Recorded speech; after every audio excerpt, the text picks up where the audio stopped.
And we're very excited about that. Again, Wester is our presenting sponsor for that event, and we will send some follow-up information on that as well. And lastly, our newsletter. We send out a quarterly newsletter. If you don't receive them and would like to, please just reach out. We had about we sent it to 25,000 people, and we had about 6,500 open it and read all the updates on the college and foundation. That pretty much sums it up. Super, great. Thanks. That was just a few things that are going on. Also, as I mentioned earlier, we have a turnover in leadership, and so one of the things we're doing is we're in the process right now of an executive search, and that's a pretty aggressive process. We've been going through it for the past few months, and I want to have Althea talk a little bit about our activities in the executive search. Sure, thank you. I didn't know I was speaking. I know. Happy to do that. Yes, we're actually wanting to. Jessica, again, with her stepping up to be interim, has provided us the opportunity to do this right and slow versus rushing and just putting a body in there. So we had about 50 resumes. I believe there was about 12 of them that were actually qualified. You get some interesting resumes these days. And then I did a pre-screening with all of them to make sure that we're on the same page as far as the job, what it is, the salary and things like that, that it's not a remote position, that it's an in-person position. And we have, they're scheduled for next week, I believe. Yeah, 2 weeks. 7, 8. Yeah. We have the executive committee is the search committee, and we have in-person interviews with, I believe, 6 of them. Right, Jessica? Is that what we ended up with? I think it's 7. 7, yeah. 7. So, but all of them are very qualified individuals, so we feel very confident that we're going to very soon have somebody leading the foundation. And I have told them all that you're getting a very dynamic team. You're not inheriting a mess. Right. You've got a really solid group of people at the foundation. So we're looking forward to having somebody come on and continuing the great work that we're already doing and continuing to grow. So. I would suggest that, with that last piece, that the foundation's probably not been in this condition, this position in a long, long time. I think the team is great. I think that the activities that they're doing and the delivery of those activities, Celebrate ECC, one of them, is really evidence to how good and how well that team works together and how strong they are. And so we're really, really proud and pleased and honored to have these folks support our foundation. So here's to you guys. Paul wanted to spend a couple of minutes talking about scholarships. Actually, Jessica gave you basically information what's going on with the scholarships. I'm scholarship chairman, and we've been doing it for, I can say, 25 years. In the old days, Paul Dane, you and I and a bunch of us would sit around a room with paper applications. And for 2 days, we'd sort them. Definitely out, maybe, and yes. And then we'd narrow it down. In those days, we probably had 30 or 40 scholarships. So now we have 100 scholarships. We do it all by computer, but we have a group of faculty and staff that actually read them, and many of you have participated, and you read all those scholarships over and try to determine who's the best qualified.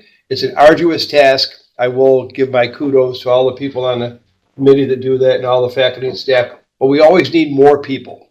And I think if you do it once, you'll appreciate how much it influences a student. I mean, these students, you read them and you go, oh my God, I wish I could do something. And you have to sort out who's best. And so then what we do at the end of the year as a group, we tally them all up and we try to move people into whatever we can so they get scholarships. And there are actually some scholarships we can't award based on the criteria. We're working hard to try to get our donors to allow us to do a little more so that we can give their scholarship away. Because sometimes they'll say, well, they can only be in the 14221 area, zip code. They had to go to Orchard Park High School. I mean, there's some things that are really pretty difficult to do. But anyway, the team's done a great job. Megan has to sort through those 1,300 applications, whittle them down to who's qualified, not qualified, and we'll be talking after this meeting to kind of look at that scope again. But anybody who might want to get involved in it, just contact Jessica or Megan or Victoria, and we'll gladly put you on. We won't make you look at 1,300 of them. We narrow it down to maybe 10 to 15 a person. But once you do that, I think you get a better feel for how important the scholarships are for our students, really. So that's all I wanted to say. Thanks, Mark. Appreciate it. one of the things we'd like to get some update on is, the presidential search for the college. And we're hoping that we can get some input on that from you all today. I know there's a search committee. I actually sit on it. So, but I would like to maybe have the group understand kind of what's happening with the presidential search. So we're hoping to hear more about that. And with that, unless there's anything anybody else wants to say. Just one Michael? quick question. I was blessed enough, Mark and I have been friends for years. He invited me onto the foundation board. It's been a great experience with the emergency funding. Yeah, right, that's the other one, right? It's been really great. My wife and I have been very active in education, particularly in underserved communities. I was on Buffalo Preps board for 15 years. We just chaired the Bison Fund. And I developed a group of people that I continue to go to raise money. And I'm getting a lot of pushback on what happened. What happened today? He was brought into this circumstance, which was really overwhelming, right with politics. He was making hard decisions. I met with him a number of times. He was impressed. And there was very little feedback on what really happened. And the people I'm going to are kind of like, wait a second. If he's hired to do a job, did a job that people didn't like, and they got fired because of it, and nobody really understands it. I don't know if there's more information that's forthcoming, but it seemed really problematic for me now to go back to that same group and go, well, I don't really know what happened, but would you give money anyways? And I get a lot of like, well, if it's kind of, because of the articles in the paper, the bloated administration, and all the things that came out, then to have a guy that was hired to address that issue really be let go so quickly and with kind of murky reasons. I don't know if we get more information I can redeliver to people that ask me that question, or if there's going to be any more clarity on that. It would be helpful for me in my fundraising efforts for the foundation to be better served to tell that story in a more appropriate way. Yeah, well, I would say this is probably not the forum to talk about any particular personnel issue, right? But that is an important one. First of all, he was not let go. He did resign after after all the events of last fall. So just a point of clarification there. And I think the board is focused on the future. We are in a presidential search, and as Mark mentioned, he sits on that committee. So we'll be looking to take into account all of the factors that we've had, with all of our past presidents, where we had positive things, where we had negative things. One of the very, positive things that our former president, Dave, did was, put us in a better financial situation. The county executive has commented on that publicly. We'll be talking about that today on when we discuss and adopt our budget. So while he was only here for a period of about a year, he had a significant impact on the college, and on the financial side, certainly a very positive in the sense of putting us in a position where we can move forward. So certainly the search committee will be thinking about the role of the president, what we're looking for there, and hopefully attracting a very rich pool of candidates and emerging with an excellent person to lead the college going forward, who will create a sense of confidence in the folks that you're talking to, right?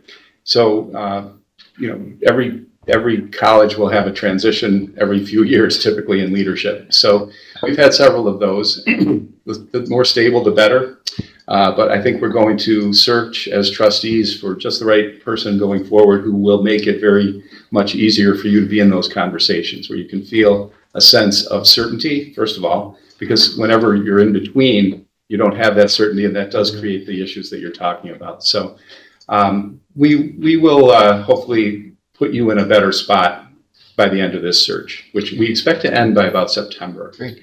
It might be helpful too for the foundation members if there's talking points or really things that the trustees would like us to speak to, because I don't think inconsistent messages are helpful. Right. And if we can be all on the same page so that we're sort of singing to the same hymn book, if you will, that might be really helpful for the group, I think. And so There's a couple ways we can achieve that. Mark and I have a pretty good relationship established, and we just as recently as yesterday, we were at lunch talking about this and other matters. The other thing we're going to be doing is in the next 30 days, making sure that one of our trustees is actually appointed to your board per our arrangements, because our former trustee, Susan, who was on your board, has resigned, and we still have 2 vacancies. So for a while, we were waiting to see exactly who would come to our board to see that we had the right person to put with you. Mm-hmm. So that will establish some of the communication that your question goes to, I think. And then we can talk about that in the appropriate circumstances. So thank you. thanks for bringing it up. And we will, within 30 days, I think, have a decision made as to who we'd like to recommend for your consideration to be on your board, representing the college board. Sounds great. Sounds good. Does anybody else have anything else they want to bring? And the floor is back to you, sir. All right. Thank Well, you. again, any institution of higher education depends on a sound board, a great administration, staff, faculty, and a foundation and community supporters. So many of those are seated right here at this table.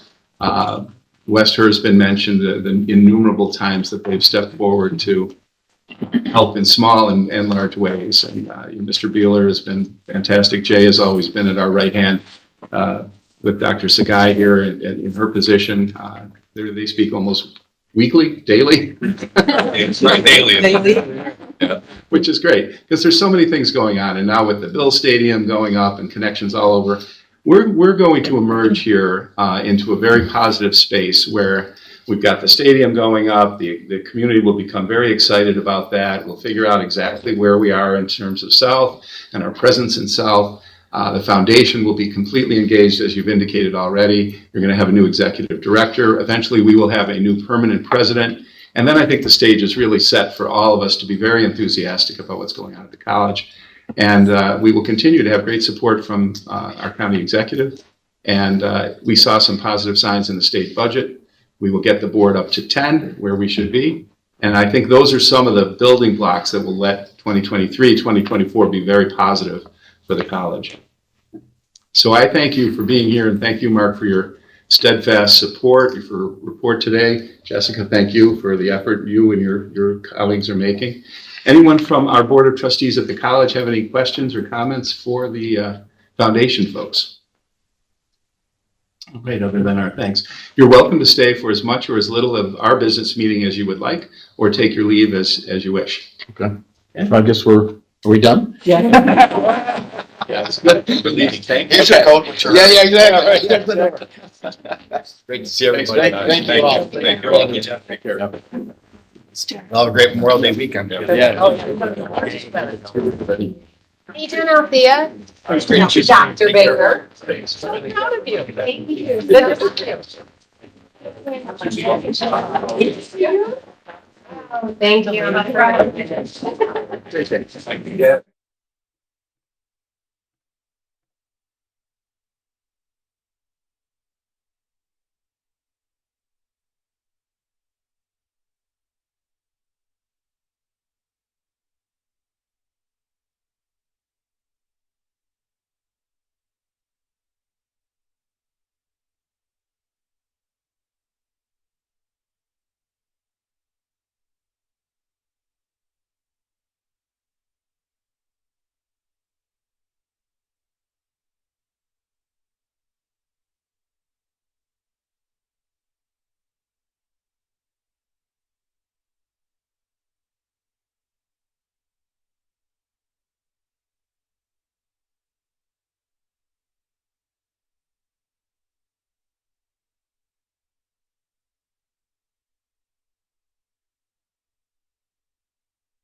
All right. If I could call us back to order. We have a lot going on this morning, so we'll have to move through things.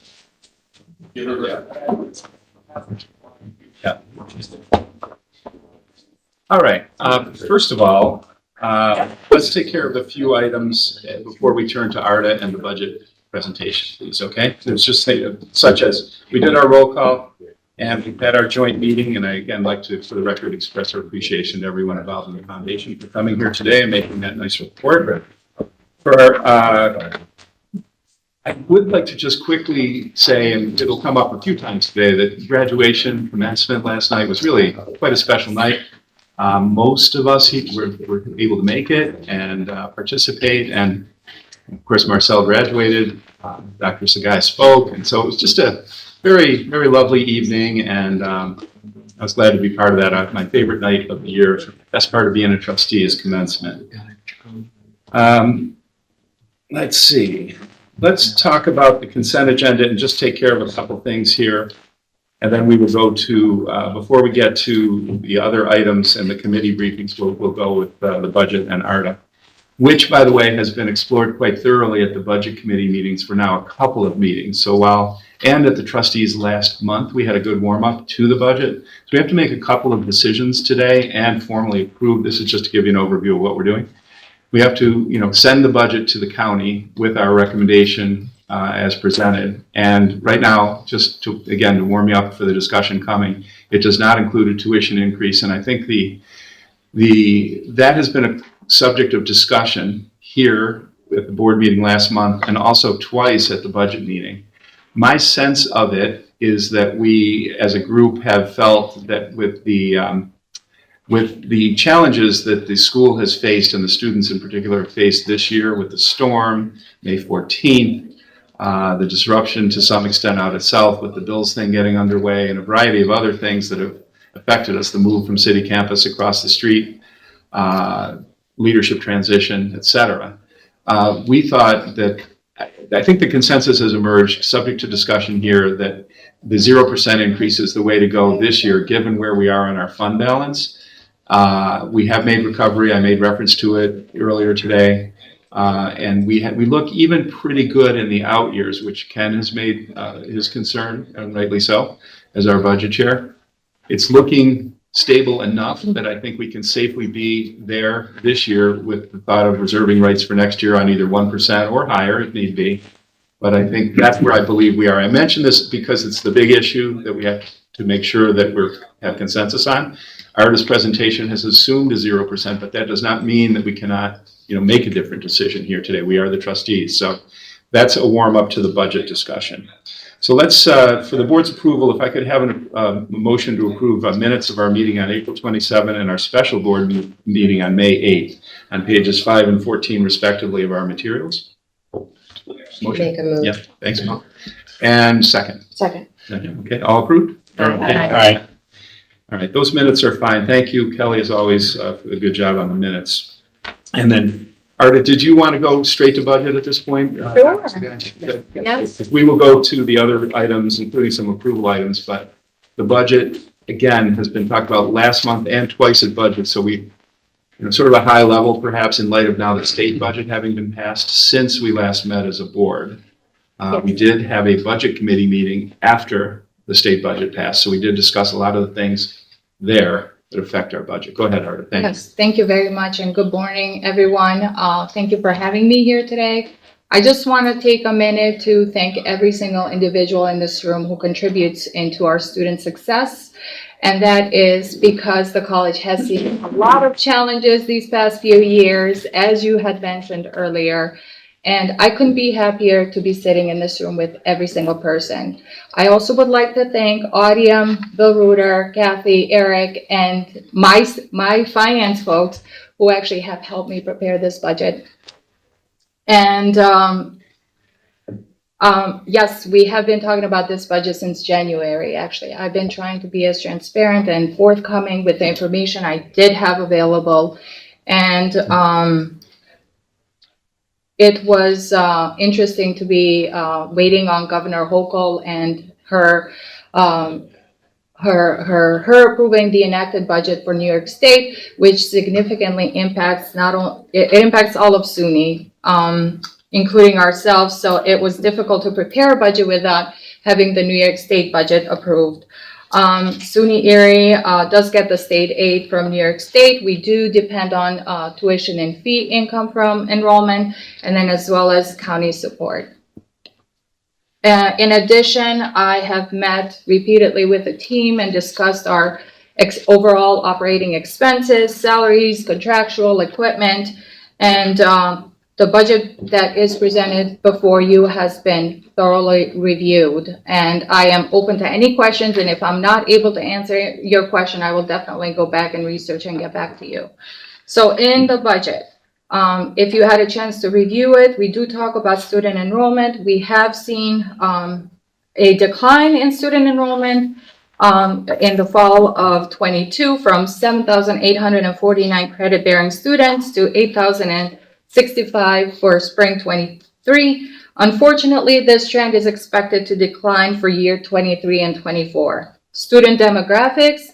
The majority of our students attend SUNY Erie, and they are residents of Erie County, which comprised of 90.2%, and students that reside within New York State encompasses 98%. Financial aid. It is worth noting that 50% of our New York State full-time resident undergraduate students attend tuition-free, and that is a combination of federal and institutional aid that they get. Excuse me, Arda, and that is a question that we talked about at budget where, to the extent we've said, well, maybe a tuition increase would be appropriate, it is often grounded in the knowledge that 50% of our students or so would not feel that tuition increase, but the other 50% would. So just make that comment. Thank you. Advanced study programs. Our advanced study programs for high school students has increased significantly. We have seen roughly a 20% increase in enrollment compared to the previous academic year. Staffing. To address financial challenges, as we've seen, the college has made some hard, difficult decisions to eliminate 210 positions, whether that was through retirements or layoffs. And if you look at 22-23 budget versus 23-24, while we were preparing 22-23, we had initially 663 full-time positions. For 23-24, we are down to 529 positions, down by 134 full-time positions, that is. Significant savings just from salaries alone.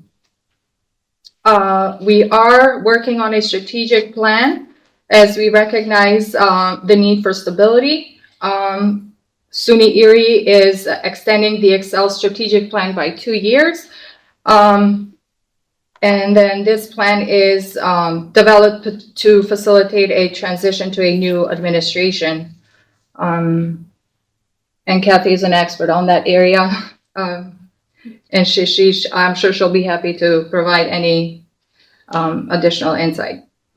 We also, what we did in 22-23, actually, we transferred approximately 57 acres of land to Erie County, which then went to the Bills. This is actually allowing the college to not only right-size, but right-size and centralize all of our operations and our facilities as well. Workday ERP optimization. We also definitely did our assessment of both systems, Workday and Banner. And the college has decided to stick with Workday. I fully support that. And that is because of our audit at 8/31/22. This was the very first year where we had student finance implemented as well, and there were no reportable findings with our audit. So it just reassures me that we have made the right decision as far as Workday. Financial stability. Our goal is to maintain a reserve fund balance of 2 months and no more than 3 months. If we exceed that 3-month policy, then we have to actually develop a plan on how to use those unrestricted fund balance for purposes, which actually has to go to New York State for approval. A problem we have not experienced to date. Yes, which is a good thing. So for our current 22-23 fiscal year, we are projecting to exceed $21 million, a significant jump from the original budgeted amount where we were looking at our unrestricted fund balance of $5 million. And that is strictly due to the payroll staffing. So the proposed budget for 23-24 certainly focuses on enhancing our student experiences, and we have avoided implementing a tuition increase, and fees have been reviewed thoroughly, and we have decided to revise them slightly just to fit to fit the market. Not only that, one of the fees that I do want to bring up is the application fee and registration fee. We have decided to reallocate that fee to registration fee, and that is because students actually get aid to cover that fee. And we don't want to discourage applications. Correct. We are planning to utilize a $1.2 million of our unrestricted fund balance to balance the 23-24 budget. However, this budget actually is built quite conservative, just making sure that we never ever have to go back to facing some severe hard decisions that we had to make at 8/31. I think that's probably where we could face some degree of questioning from the community. You're not increasing tuition, yet you're budgeting 1.2 million of use of fund balance. And I think for the reasons that I outlined in terms of the tuition increase, that's a response. But also perhaps, I don't know, Art is right that this has been constructed in a conservative paradigm. And I think that 1.2, hopefully we will find as additional revenue presents itself, which it has. I mean, for example, the money that came from Turner Gilbane, when we transferred the land, and they are using that was $400,000 that came sort of from an unexpected source. We will hopefully identify more funds like that, or find that the conservative budgeting makes the use of the full 1.2, even any of our fund balance, unnecessary. But I would much prefer to budget in a conservative way. And I think in a $21 million figure, 1.2, under all these circumstances that I outlined earlier, is a reasonable thing to put in our budget, even while we hope to not actually use that much money. And if I may add, I think part of the 1.2 million is really to enhance the student experience in the classroom, right? Because if we want to address that enrollment crisis that we have, part of what we have to do as a college is talk about what does our programming looks like, what does the student experience look like, and what value added do we have? And so we have to really mindful that our students are looking for more, and we have to package it more so that if there is an opportunity for us in the future to increase tuition, there is a value added why we would do that. And so part of it is really to acknowledge some of the concern I know that our student trustee brought to our attention in terms of service and enhancing quick delivery of our curriculum as well as student services outside. Maybe that's an argument for pausing on the tuition increase. We did do 3% last year after several years of no increase. And if you take the view that what we're doing here is trying to move forward in the next year to a better experience for the students, more robust, more well thought out internally, not just cost cutting, but what is happening here. We will then have a better position to talk about a modest increase next year, year after, depending on what we have to do. We will not bind ourselves or a future board now, but for now, it seems to me that this is the right thing to do and give ourselves a year to present a better face to our students. Absolutely. One last comment. I know we talked about the retention is a new enrollment. So if we, and I know Eric is going to speak to this, the new student in terms of enrollment seems to trending really well. Where we're still struggling as a college is on the continued side, that our students are not returning quickly enough. We certainly have a lot of stop out that we have to reach out. But there's a reason why our students stopped out, or there's a reason why our students are not quickly registering or returning back to our college. So part of that is really what is the experience that they're experiencing in the classrooms as well as outside the classroom. So the investment is really to ensure that our retention, and I know we had an awesome experience with our graduation, students who were graduating, but clearly there are some students who did not make it for various reasons, but there is a part of our practice and activities that we do or don't do that did not allow for those students to walk the stage yesterday. So we have to think about retention, but ultimately to graduation, graduating those students who are not. Do you feel that the budget as presented here as developed by ARDA has sufficient resources in those areas, the counseling, the guidance? So, Yes, not only that, but we have grants That's right. actually. SUNY has approved a $2.8 million initiative that SUNY Erie has qualified. Strictly, it's allocated for enrollment purposes. And you can use that, for example, to keep people here as well as to recruit them. Correct. Because I know we've all heard Denise Wilson, our former chair, immediately say what it's like to be a student here. Her son made his way through. Yes. Confusion, run around. We've got to get ahead of that. You know, we all thoroughly believe in that. I know you do. So I just want to make sure that as we talk about the amount of the budget and whether we should raise tuition, that we have enough resources in there to adequately address those really significant concerns that go directly to enrollment. Actually, SUNY also has a $75 million transformational initiative that they are working on approving, and SUNY Erie may actually qualify for a portion of it. I don't know how much of it we may get, but it definitely will be tracked as a sponsored grant, not necessarily directly affect this budget, but it's gonna probably be retention and enrollment. Again, more support for community colleges. Well, I'd like to put the spotlight somewhat on our student counselors who Dr. Sagai arranged to have seated with the faculty last night. And I thought that was an excellent move because as much as our faculty members drive the entire place and are critical to retention and enrollment, those counselors who are one-on-one with the students, helping them through the immediate problems that can derail them, are very, very important. So I just want to make sure that we have adequately provided for that. So I'm just going to add one last remark. Honestly, the college spending is nearly 19.5%, roughly $21.3 million from 2019-20. Less. So yes. Yes, and that's the response to the criticism that comes that while SUNY Erie hasn't done anything in the face of the declining enrollment, you know, these are painful decisions that have been made. So, Yes. So this budget was built at $88 million, and in 1920, the budget was at $109 million. So significant cuts. good piece of significant- information to all have in mind. That's For fine. those, that went by kind of quickly and Art, wonderful work Thank in you. preparing your entire group.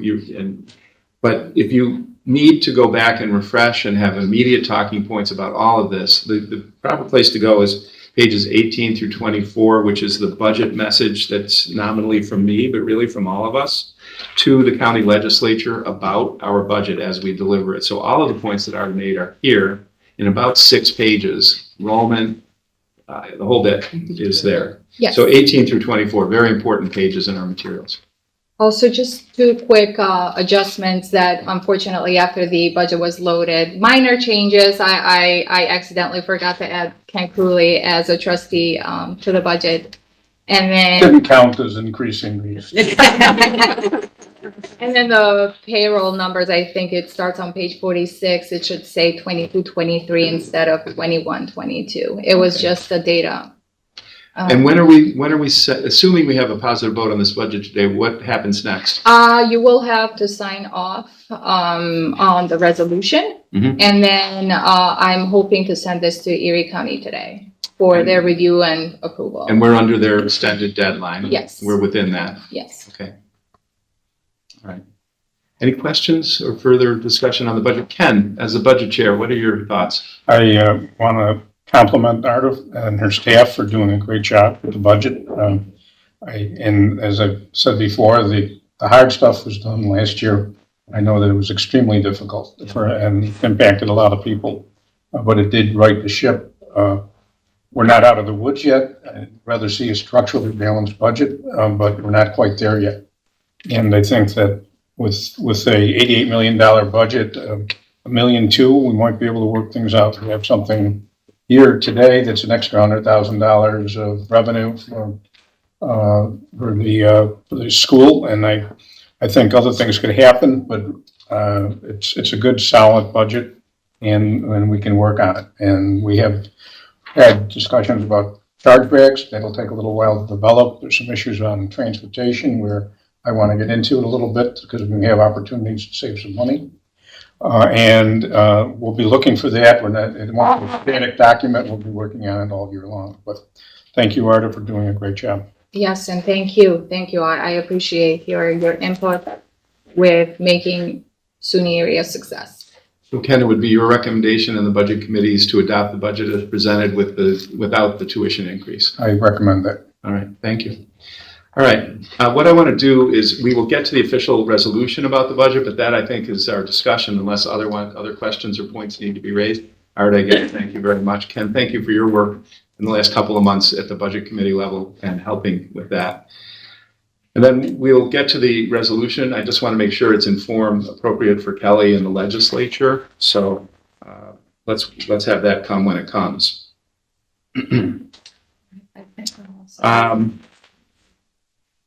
Items, let's see, we've approved our minutes, so we're good there. Items received outside of our committee meeting. Here we have, this actually is where the budget resolution comes in. So we have 7 items under item 4 of your agenda. And the first one with 3 subgroups relates to the budget that we have just heard. So what I'd like to do is handle those alone, and then we're separately with a vote. And then the other 2 through 7, we can handle collectively with a vote because they're relatively non-controversial, although we will hear about them. So on the budget, we have resolutions on page, let's just turn there, page 61. You see a resolution for the maintenance of effort piece, and that's the county's, Cameron, that's the county's partnership promise to us. It's roughly 22% of our operating budget. Theoretically, it should be students a third, state third, county a third. So outright county support is about 22%. That's less than a third, but county helps us in a lot of other ways as well. Department of Public Works does capital things for us. There's early retirement special grants to us. So it's hard to exactly pinpoint and say how much precisely is coming from each source. But the community college statute in New York says the funding model for community colleges is a third from local partner sponsor, a third from the students, and a third from the state. So we try to stay close to that, but that's just something to know as you join the board. Okay. So our resolution is on page 61, and you can see it, and it's been drafted in a way that is appropriate for the legislature.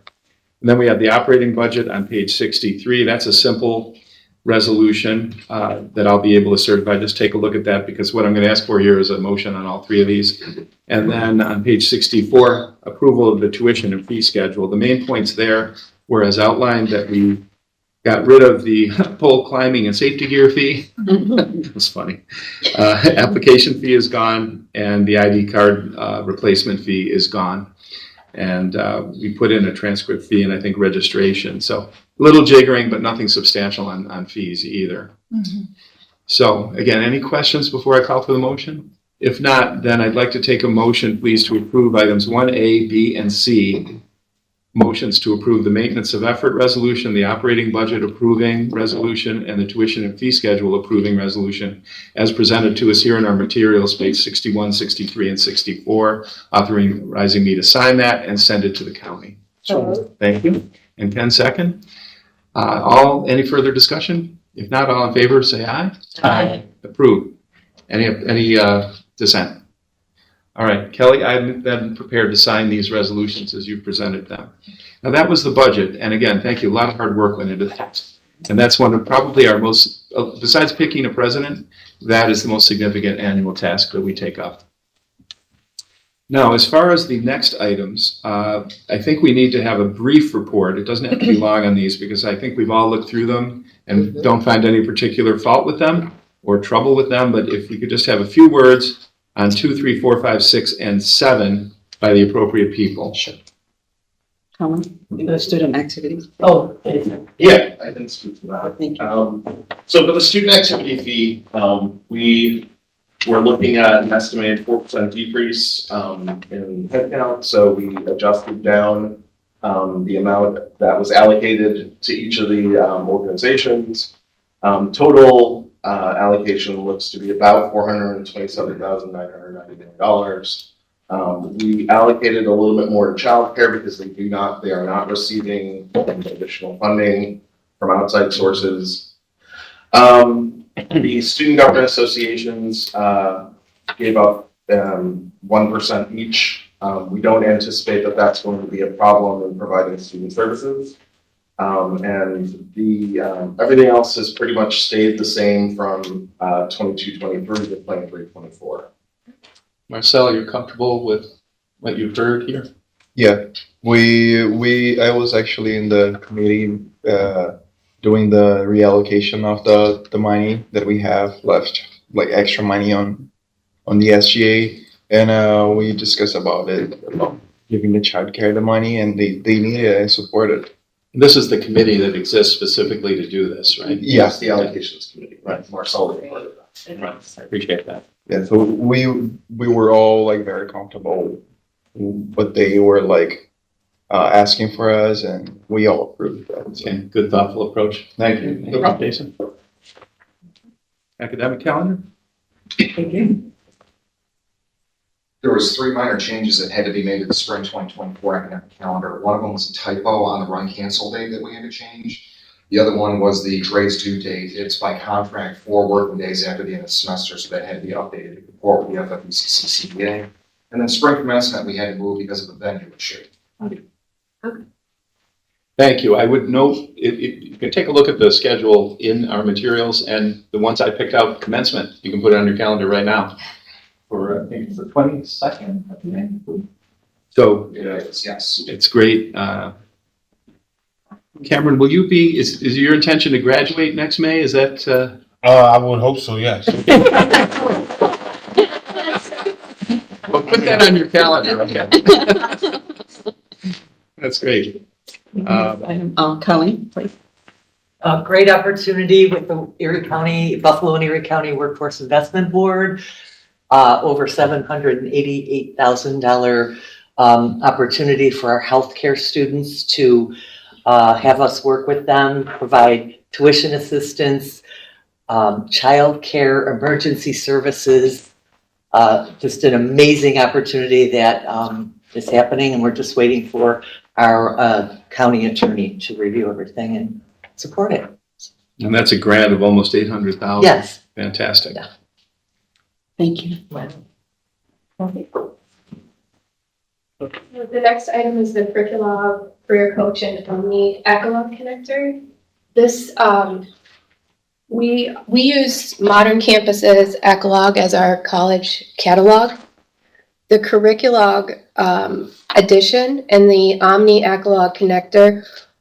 First, the Omni Echelog connector will allow better connection between the catalog and our website. And the curriculum is a management tool that will allow us to have a more efficient approval process for all of our curriculum changes. So what it does is it allows the faculty who are changing curriculum to do all of their work within the system. That then goes to a team who will approve it, our curriculum committee. And then it will automatically, once approved, feed right into the catalog. It also will, hopefully in a year, be connected directly to Workday, so that we're not, currently we touch our curriculum 5 times in Word documents before it gets published. This will reduce that and reduce the opportunity for errors in the catalog and in our Workday platform. Career Coach, we have something similar to this on our website already. By bundling it under the Echelog contract, we're saving considerable money, and also having everything under the same sort of manufacturer umbrella, it reduces the work that our IT team has to do. It's about a $35,000 item down from 50. Correct, and that's exactly, and we negotiated that cost based on our ability to get this signed by June 1. So we only have that guaranteed price until June 1. All right.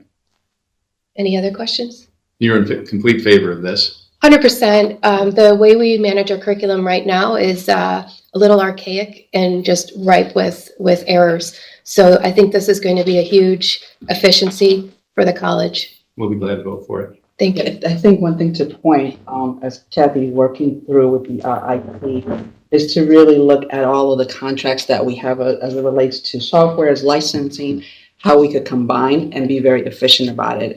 As you know, in our contract, we have a lot of licensed software that the college has just purchased, and we haven't been efficient in using it. And so that is one of the projects that the team has taken on to make sure that whatever we have in existence, if it makes sense to keep it, if it doesn't, how do we combine it with other software license to make sure that we're as efficient, but more importantly, budget conscious on it, so that way we're getting the most out of the use out of the different softwares and licensing. I like the sound of this. On item 6, before we get into the discussion of it, I just want to make a disclosure. I'm going to abstain from discussion or vote on item 6 because my law firm represents Frontier Central School District. And so I have no objection to this, obviously, but I don't want to be a vote for or against it or part of the discussion about it. And if you could just record that when we vote, Kelly, that I will vote on all the items except item 6. I'm abstaining.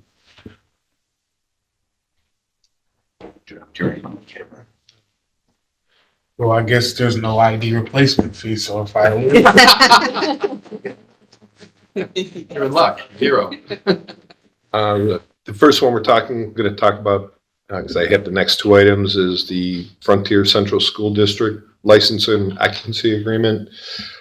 They approached us last year about a new program that they were starting, the Big Picture Academy.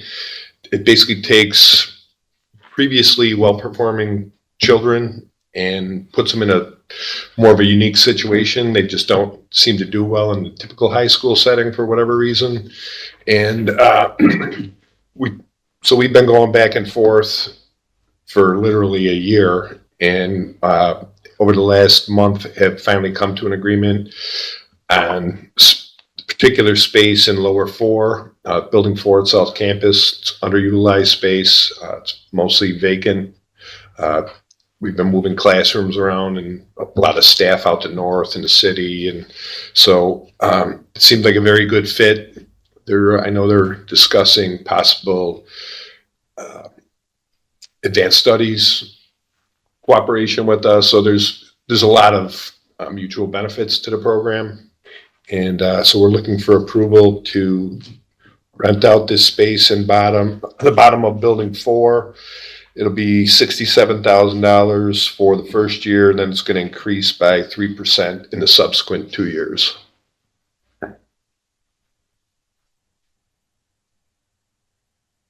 Any questions about this matter? It's on page 78 of our materials. So the payment will be going from the college to Frontier, or Frontier to Frontier to the college. They are leasing space. Okay. Yes. I think that's fantastic. Yeah.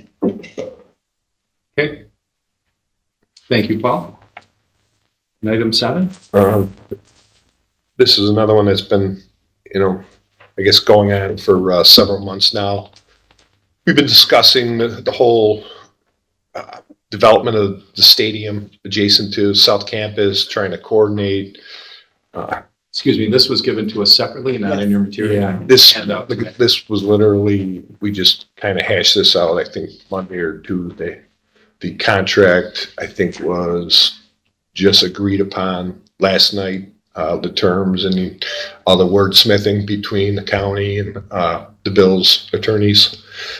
So they approached us several months ago as a cost savings for them, because they were originally looking at taking the excavated materials and bringing them down to either the waterfront or storing them elsewhere, to tune a lot more money than storing them on our campus. About that time, it was decided that the athletic programs at South were going to be more centralized out at North Campus predominantly. So we had pretty much vacant land that was no longer being utilized by any of the athletic teams. So they approached us about the possibility of storing the excavated materials at the South Campus It's on the more the northwestern side of the campus, closest to Route 20, southwestern. I'm not sure the exact acreage involved, but it'll all be fenced in. County reviewed the contract to make sure that they're going to be meeting all the any environmental concerns, all that type of thing. Then at the end of the short-term agreement, they'll turn that piece of the property into like a gravel parking lot, which we would then utilize for Bill's parking. We have a contract with All Pro Parking. We get a pretty good chunk of their gate. In excess of 70%, so that this would definitely enhance our parking revenue associated with any events at the stadium, whether it's a Bills game or a concert. So the agreement would net us or get us $125,000 in year one, $100,000 in year two, and also in year three. Additionally, if the Bills, for whatever reason, they ran into construction delays of any type, that the materials lingered on our campus, they would be paying us $10,000 a month from September of 26 going forward until all the materials are removed. All right, this is an interesting option, and it's here, and I've been reading it as you've been speaking. Couple thoughts about this. Paul, how do you feel about the figures that have been negotiated? I don't know how much the Bills are saving by entering into this agreement with us, and do you feel those numbers are fair? Yeah, we both kind of dug our heels in a little bit on that because they were offering us a pretty good chunk less, and we were asking for a little more. So that was kind of most of the debate or negotiations over the last month to 6 weeks, and we more or less met in the middle. And then also added the caveat that if they're there after, when they said they're going to be out of there, it'll be $10,000 a month additional. Yeah, I like that incentive. Also, they're going to, restore all the grounds because they're going to have to put an access road in along Southwestern because these vehicles are much heavier than what our roads are rated for. So they'll have to restore all the grounds along Southwestern when they're done. The parking lot, like right now, I think a car is like $35 a day, or a game. So we get, I think it's 73% of that revenue from All Pro for each vehicle parked on our campus. All Pros or the Bills parking lot requirements or restrictions are much more restrictive than what All Pro has on our property. When they come in, you can meet your friends, you can tailgate, park together. Where at the Bills lots, you pretty much pull in and you park against the next car and so on and so forth. So we feel like this is going to, we're going to be much closer to the stadium. I think we're going to do really well on the parking revenue going forward once the stadium's built. Well, I think as a board, we have had the attitude for at least a year, maybe 2 years, that we want to make sure that we're protective of our students and our activities at South Campus while this stadium is being constructed. But at the same time, we wanted to be a good neighbor to the Bills and a supportive group to our community who has, as a whole, agreed to do this project, the largest construction project in the history of Western New York, I believe, funded largely by the state and to some extent, the county as well. So our job as SUNY area is to continue to conduct our educational mission and make sure it's not disrupted. I did want to ask, in connection with the budget, and we will vote on this, but after we do, I'd like to hear, Dr. Sagai, please, just your thoughts on the condensing of South. I know there's a great deal of discussion in the community about South, what's happening at South and so forth. And we've always talked about maintaining a presence there in order to have an access point for our Southern students. But I am interested in hearing, as we reduce the footprint, as was discussed, what is happening with the student experience with respect to that and the faculty experience. So also of some concern would be the construction noise situation, and if you could comment on that. So I'm coming to that. But in the meantime, my general thought here is that I would not like to undo these negotiations. I think the $325,000 plus the $10,000 a month that comes is money of the type that Ken was identifying, that can come from nowhere. This was the $100,000 figure you talked about. And it's not only the money, but just in keeping with this overall community effort that we are all making to create a home for the Bills for the next, 50 years. There's also, Jeff, in addition to the rental of the buildings, we're getting revenue from that. Right, the Turner Gilbane So money. we're talking about almost $500,000 a year for a while. The only thing that I would add to this, to our negotiating partners team, and Paul, and Dr. Sky, you're constantly in touch with the Bills as we go through this, and you will be. I want to keep the spotlight on the student's ability to have benefit from this project by means of physically going over there, interacting with faculty and Bills and Pagula people and Turner Gilbane people and Thurman Thomas, and figuring out how you do a big project. Because Chair Baskin has talked about this Level Up program, which is getting people ready to be appropriately qualified bidders on major public projects. That's very important, and it starts at the student level to go over there and say, I'm not afraid of getting involved in a big project. I've been on a big site. I've talked to people in hard hats. I hope that we can, more than the money, I would like to get that concession from the Bills and the other folks involved in that project. Thoughts? So with this, right, we're doing this simultaneously with them. So we've been having conversation with the Bill and the construction team for a while now. As a matter of fact, I believe, Adrian, was it 2 weeks ago that they came and spoke with our faculty about the opportunity to do some collaboration work, some internships work. So Adrian and team and Crowley Reed is taking the lead on how do we come at it from the academic experience, programming and curriculum, and then how do we come at it from the student experience under Colleen's student affairs. So we've been talking with them, and so what they're looking for is for us to give them a plan and how we could do that. So that conversation has been going and continue to go on so that we have specific focus as to which programming, which internships, so that our students could have hands-on experience in the project. Can you make it a point in your monthly report to us to talk about that each month? Absolutely. And Cameron, I hope that part of your role here will be to create some excitement at the student level. That's going to be a big.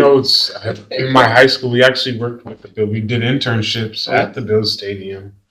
So I'll be very familiar with Bills. I could actually even talk to some of the people, some of my previous teachers who still currently work there, if need be. I wonder if we could think about they actually have a program. They have like sports marketing, so you can intern at the Bill Stadium and then end up working. I think it's I can't think of the New Era, the hat store down there, or at the Bill Stadium. So either or, you can get an internship at. Nadia, if you can find a role for students in our working group, starting with Cameron and folks that he might know or suggest. I don't know. I just don't want to miss this opportunity. This is a big project, and we're right next door, and we've got the students who will immeasurably benefit. That was part of our negotiating with them. So we're definitely not missing. Definitely part of the conversation. You're always ahead of me, but I just want to put that right out. We have a whole committee, let me tell you. Yeah. Thank you. Great. All right. So are we good to vote on this? I just want to make a note. Yeah. I know my firm in the past has represented the Bills. I don't know if we have any involvement in this particular contract. I'm trying to find that out as we've been discussing, but out of caution, I don't know if I should recuse myself from this. Just abstain from that one. Abstain just from this one. Jeff did. Just like Jeff, you're abstaining from the item before. All right. That's fine. Do you have any immediate objection? I don't. Okay. But Yeah, again, got out of just caution, I'm going to Yep, abstain. that's fine. from those. All right, so I think any further discussion of this Bills item? This is an important item. If not, let's keep it as item 7 and let the record show that we are voting on items 2 through 7 as a group, but Candace is abstaining from vote on 7. I am abstaining from vote on 6. So assuming we're unanimous, we'll have 6-0 on those 2 and 7 on the others. So at this point, I'll take a motion subject to that qualifier to adopt 2 through 7. So moved. Thank you. And a second. Second. Thank you. Any further discussion? If not, all in favor? Aye. Aye. Opposed? All right, very good. And thank you to the team who, brought this opportunity to fruition. But on a lot of fronts for that.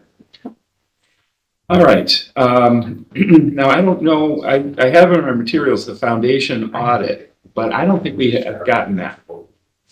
Does anyone have a sense of that? Is it? It's,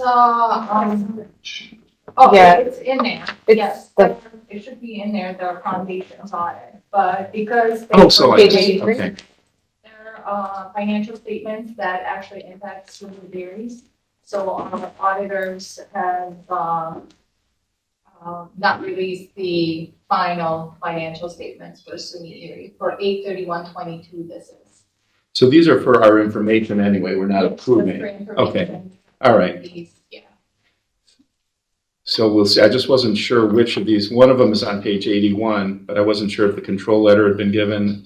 So it was just a little unclear in the control agenda. letter has not been provided to me yet, so Okay. in June, I will include both SUNY Erie's audit financial statements, and then as well as their, management letter. All right. I think the thing to do with this is for us to take a look at our leisure at the foundation materials. They're helpful. They talk about the programs that they do and where they raise money and what happened with the golf and the banquets and so forth. And we're always hoping for, more fundraising, more scholarships. This was a good step today. We will be talking, I think, offline about, I'll talk to Dr. Sagai and I think separately with everyone about exactly who from our board should be on the foundation board as our liaison. Again, that decision has been a little bit delayed because of the fact that we've had the 2 vacancies and I wasn't sure what the composition of our board would be. And you want to pick the right person, but at some point you have to say, we don't know when those are going to get filled, so we have to move forward. So next 30 days we'll do that. Okay, I think that is all of our matters for approval, and we'll get into committee briefings. Curriculum, Student Success and Diversity, Candace. We did not meet in the last month, so there's no current report for that committee. Much of Ken's report has been discussed already, but Ken, other items in the budget front end? The disposal list, those 2 ancient vehicles, which all we're doing is cleaning up a record, I believe. Yes, those are not actually 1992 vehicles being disposed of. If you look closely, you'd be probably raising an eyebrow. We're driving a 1992 truck. No, that was just an accounting error. They never got officially expunged, and now we are expunging them. We laughed about that at the budget meeting. And the Agreement Workforce Innovation and Opportunity Act, that we do need to approve on page 103. So, yeah. Sure. Thank you. Happy for you, a 2-year agreement between, Erie College and the Buffalo Area County Workforce Investment Board. So we've been contracting with the Buffalo Area County Workforce Investment Board for 23 years. This is going in the year 23. We provide services to Erie County constituents, career development, grants to go to school, and a lot of job placement, those kinds of things. Last year, the grant awarded 124 contracts to SUNY Erie for students to go to school. This past summer one, we had 16 students that we sponsored. For the upcoming 2023-24 program year, the contract is for $584,045.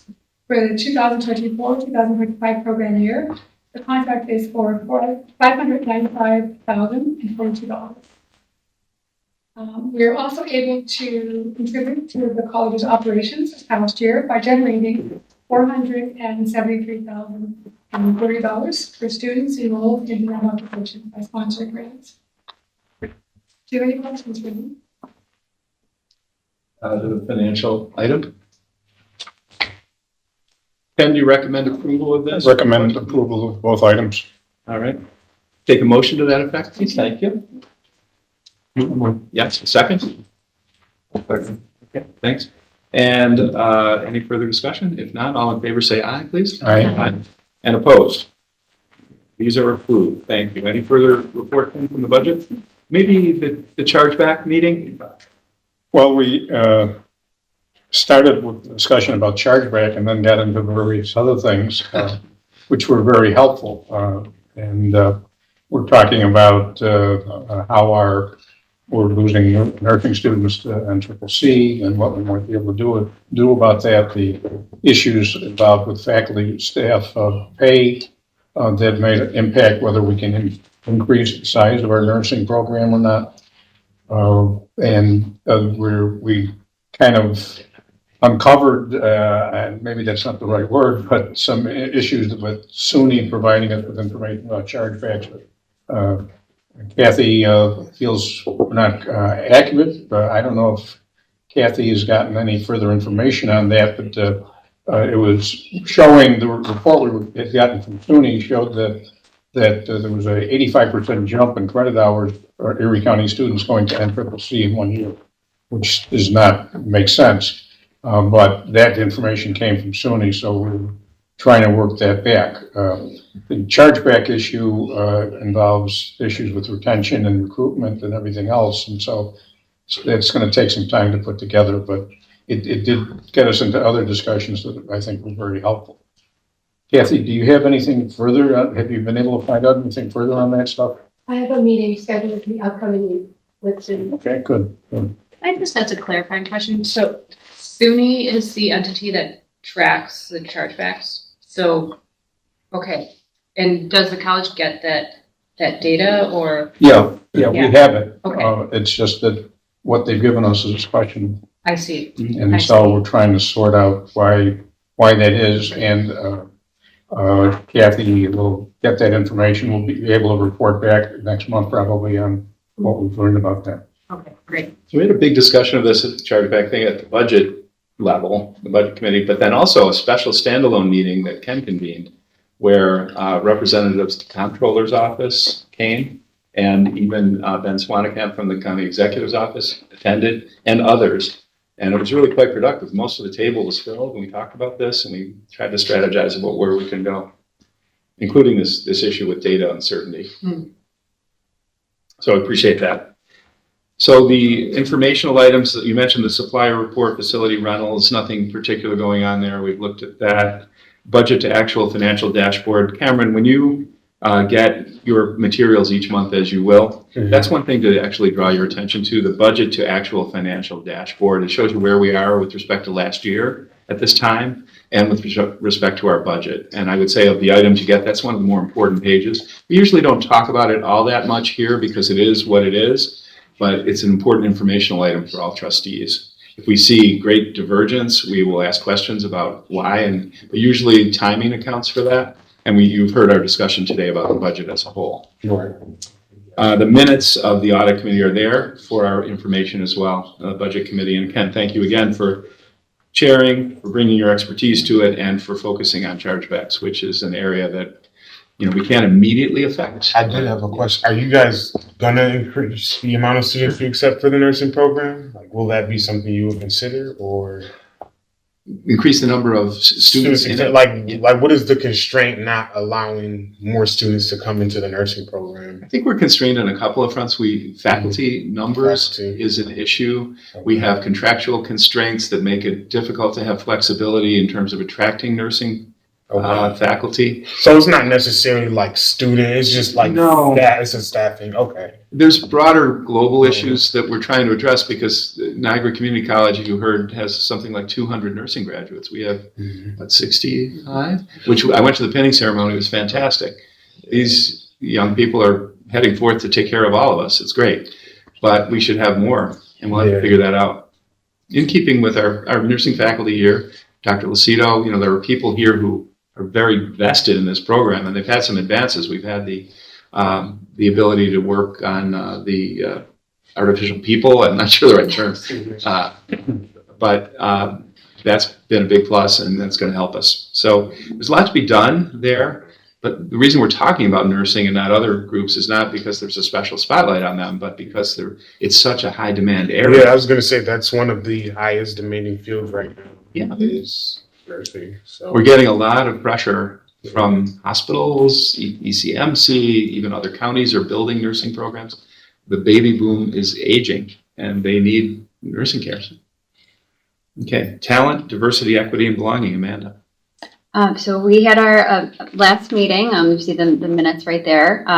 We have a lot going on. I won't keep you all here because we'll have more to report at the next session.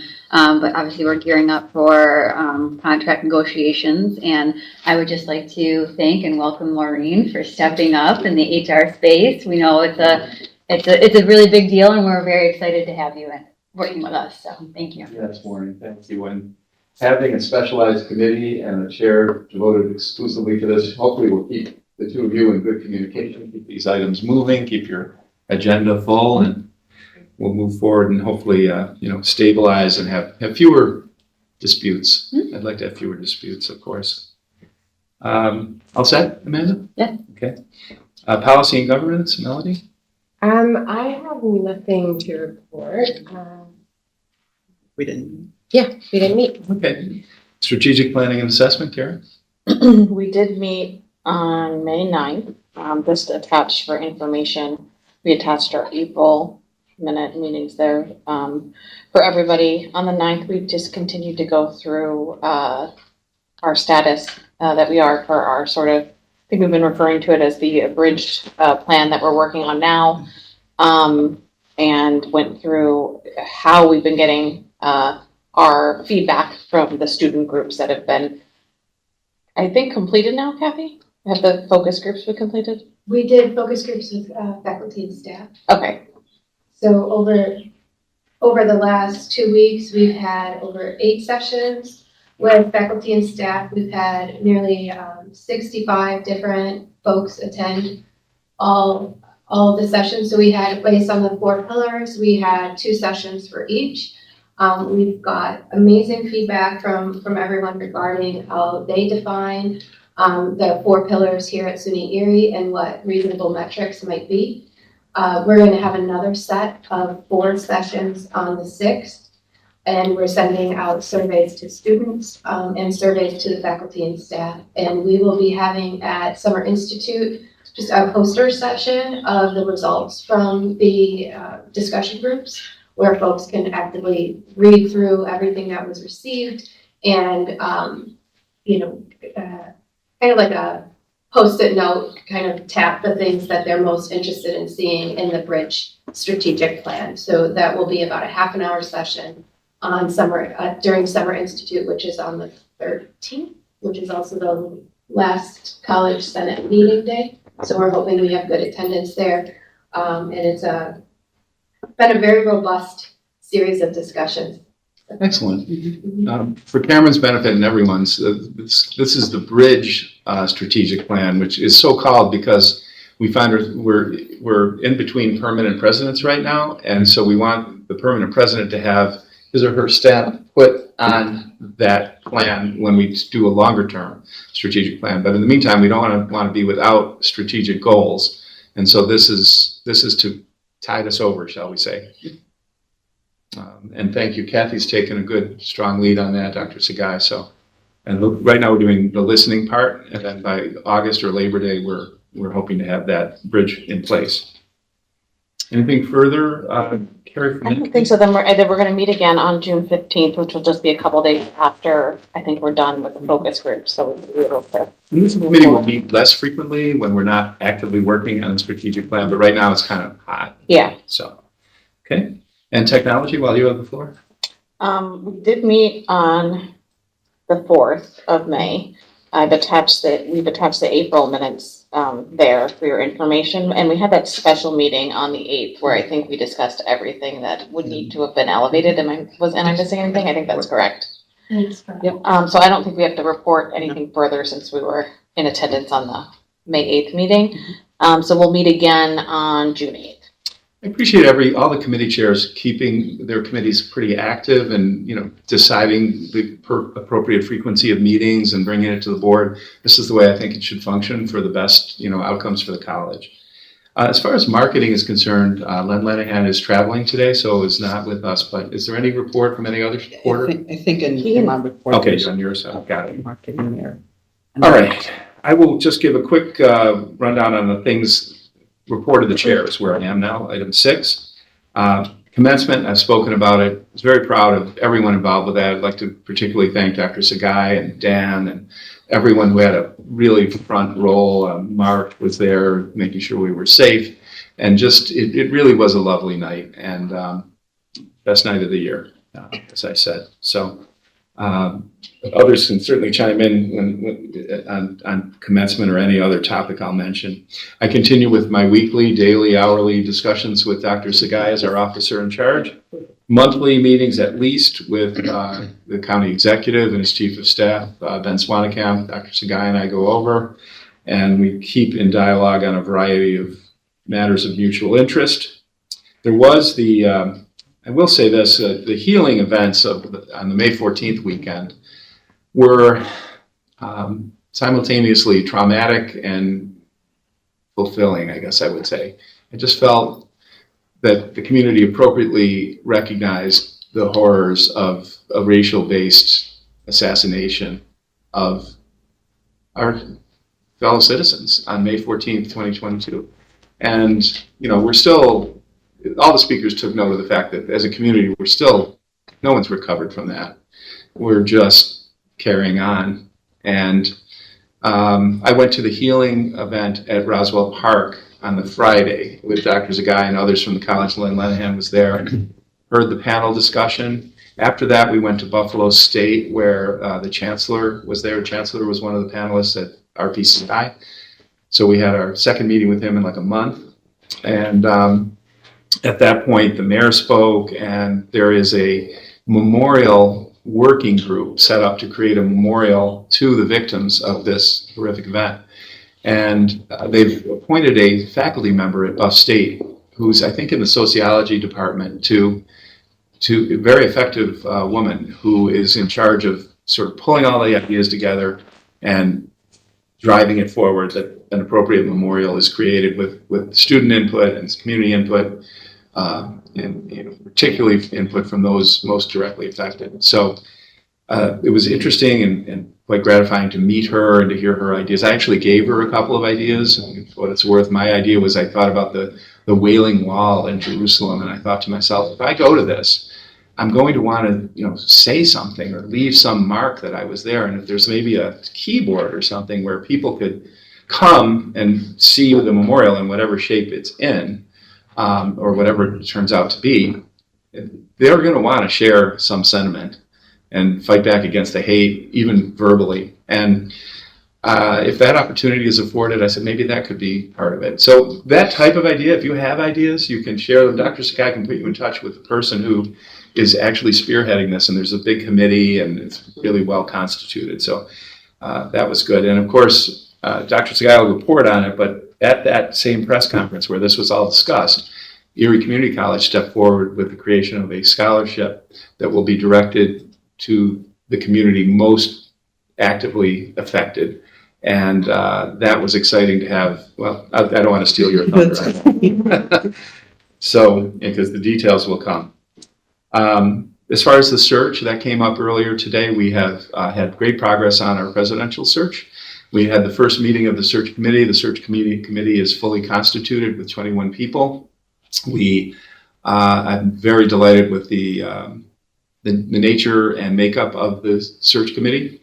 And SUNY seems pleased and is moving forward. And we have scheduled meetings. Kelly is helping the search committee very good way to get organized and get our meetings set up. And again, we're hoping to have interviews and a president identified by the very late summer, early fall, early to mid fall time period. It's not going to be June or July, but hopefully it won't be November or December either.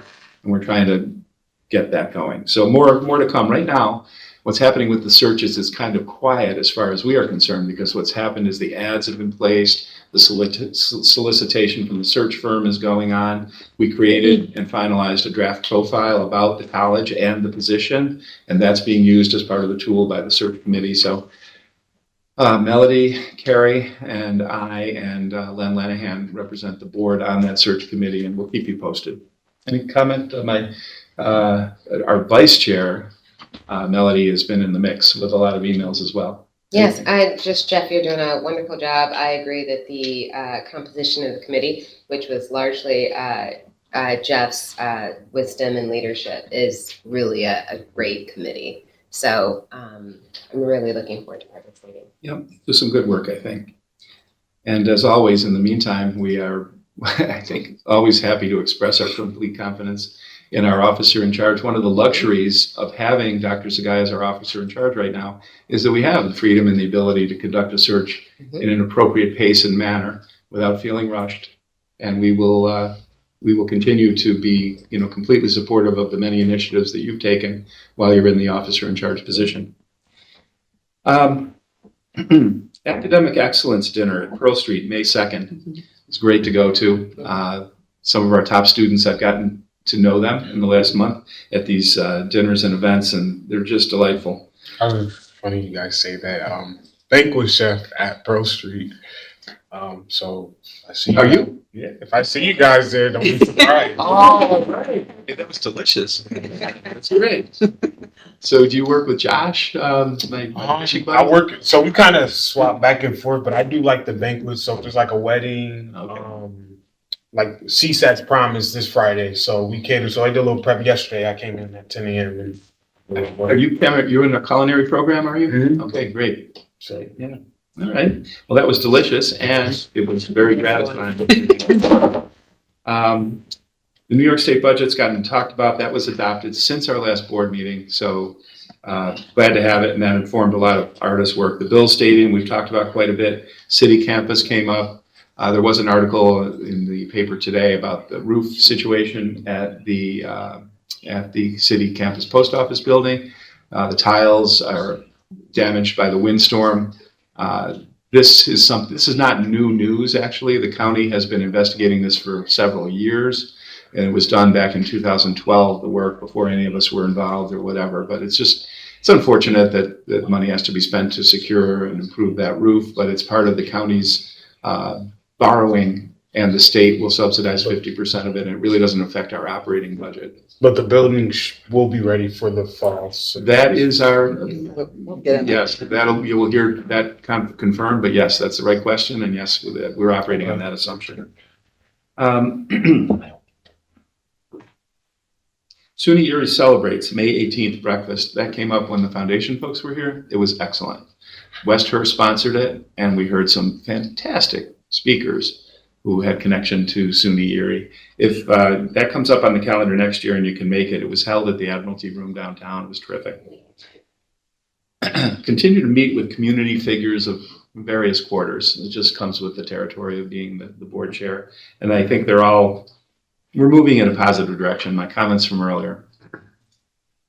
Yeah, healing. So I think that is it as far as specialty items relating to board chair in the last month. And Adiam will probably flesh out a couple of those or add some new ones. The search committee I just talked about, and now we are ready for our officer in charge report. Eric, do you want to go first, please?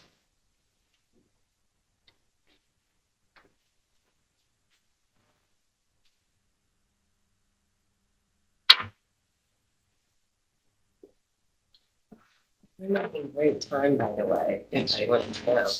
Staying on track. Morning all, thank you, and good to see everyone again in less than 24 hours. I have in front of you three different time periods as it relates to our enrollment, and so this is a really critical time. The timing, again, is fortuitous as we're talking about with regards to budget. So we have here our current point in time enrollment numbers for spring of 2023. We vetted finalized numbers with these. We'll re-report it out to SUNY on July 1 for the spring semester. But given the close collaboration with Kathy, I'm rather confident that the numbers that you see in front of you are within an acceptable margin of error, probably less than a 1% difference if I had to put a prediction to it.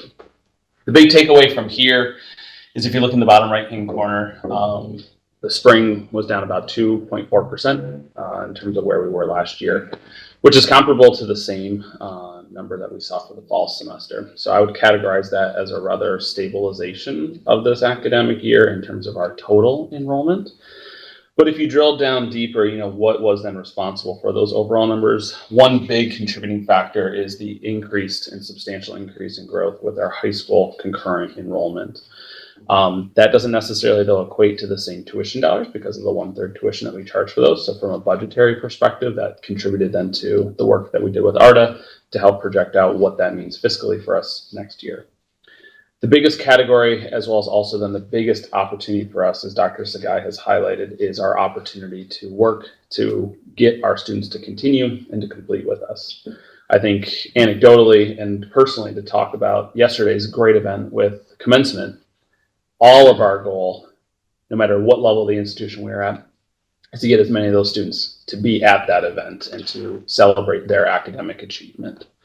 And that would then be reflected not only on the enrollment numbers here within that particular category. And as you look at the figure down here, you can see then where that greatest, not only population of students lies, but also our greatest impact to our community is looking then at that continuing students, which a number of different divisions are working on these various initiatives, whether that's Adrian Rannick or looking then at Kathy. These are remarkable opportunities for us to get additional funding to invest in innovative ways to help attract and keep our students that are coming here to completion. Down below that, we have our summer numbers. So our summer is one of our time periods here. I've combined, we have 2 summer sessions. Our first one started here on May 22nd. Second one will start then on July 5th. So these are in total aggregate numbers. We are seeing that relative to where we had been last year, an increase in both headcount and especially FTE credits. 2 probably contributing factors to that, especially for summer 1. We have shifted our automotive tech program, which has a rather heavy credit count from what had been winter into summer. So that's playing a role.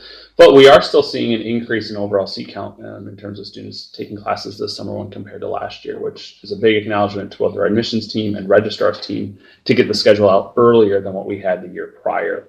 So very big accomplishment to the academic success for that particular time period.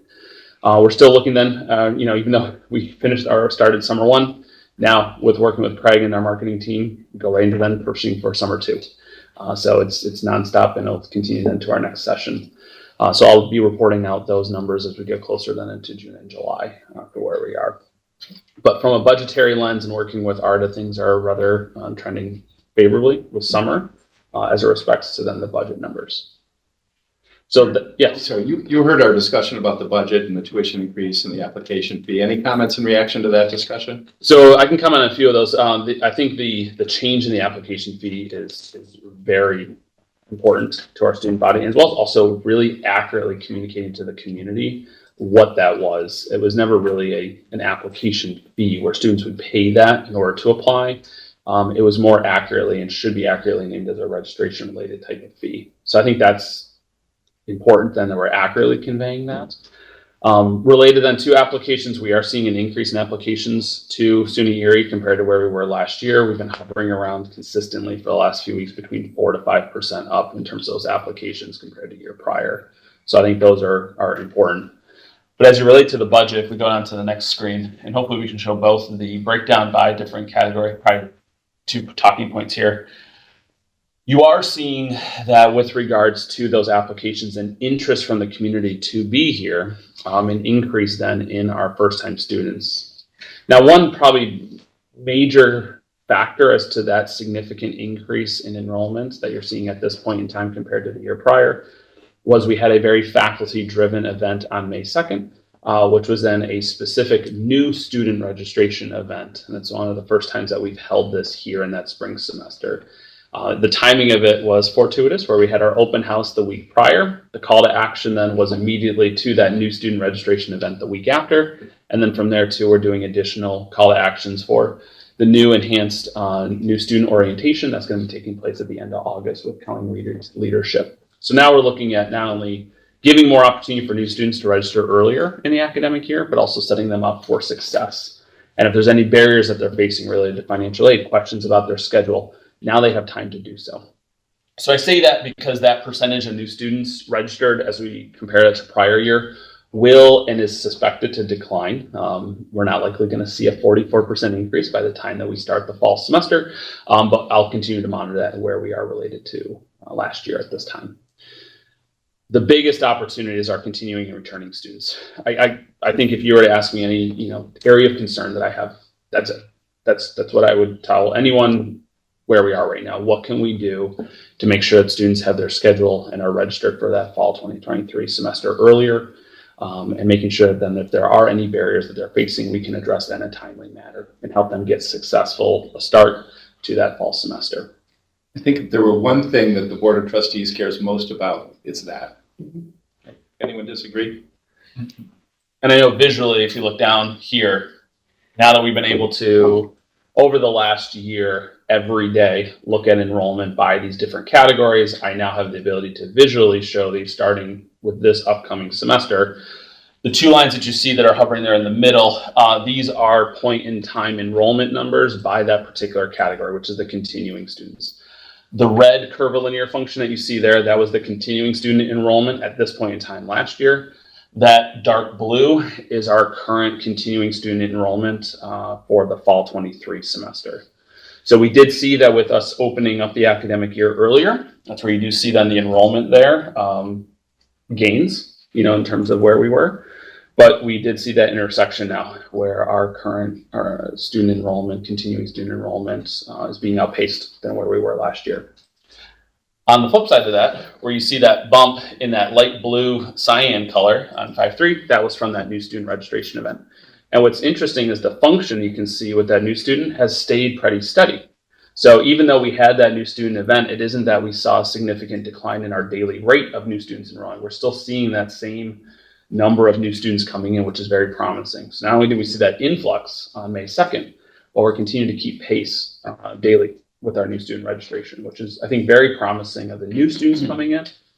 But again, really, I think emphasizes what can we do today collectively as one college to get our continuing students here for the fall semester. So I think one of the things that we're going to really focus on more intentionally is really to look at the responsibility of the academic affair under Adrian's leadership, and then the student affair under Colleen's leadership. Because if you look at the model, everything has been under enrollment, and that's okay, right? So Erica's going to be focusing more on the new, and Colleen are going to focus on really the continued side, because part of that has been the experience, right? So we have to be very intentional with those students.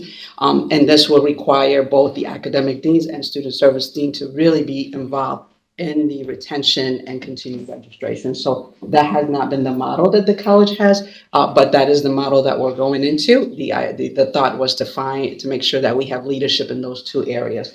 Now that we do, there is a model that we are going to implement soon as next week, to be able to really facilitate so that we have we set a different culture, because part of it has been that our college has just operated by the fact that our students are just going to come and they're going to, we're going to have to do something different. We have to go to them as well and be able to lead them, but also empower them to be able to stay. So by the June board meeting, we'll have a very different model to speak to some of the initiatives that we're working on the continued side. And a lot of it will be under the curriculum committee as well. So we'll bring a lot more intentional focus on that. This is very exciting. This is where we want to be focusing. Yes. And it kind of reminds me of taking Amanda's committee and splitting it out from budget. That's because we've got significant human resources, questions, issues, concerns, challenges, and opportunities. Move them, put them under someone's leadership separate. And that's what I think you've done on that side. Because really, recruiting and maintaining are two, they're linked, but they are two very different activities. So, and it seems like the senior executive staff is working together well in terms of not being territorial and figuring out what really is the best thing for our students. That's what we need. We got to go depth, right? We've been on the surface with a lot of what we do. Example is orientation, right? That has to be different in order for the students to really understand what that means. But orientation is just the beginning. What does that experience look like, and the responsibility of registering and staying registered? The other piece I think we're going to really focus on is really that idea of financial aid, because we know what statistically, if students do their financial aid and their package, they're more likely to register and stay. And that is not something that we have been intentional about. So I think there's a lot of great opportunity now that we have a different leadership in those different areas of the college. Okay. Thanks, Eric.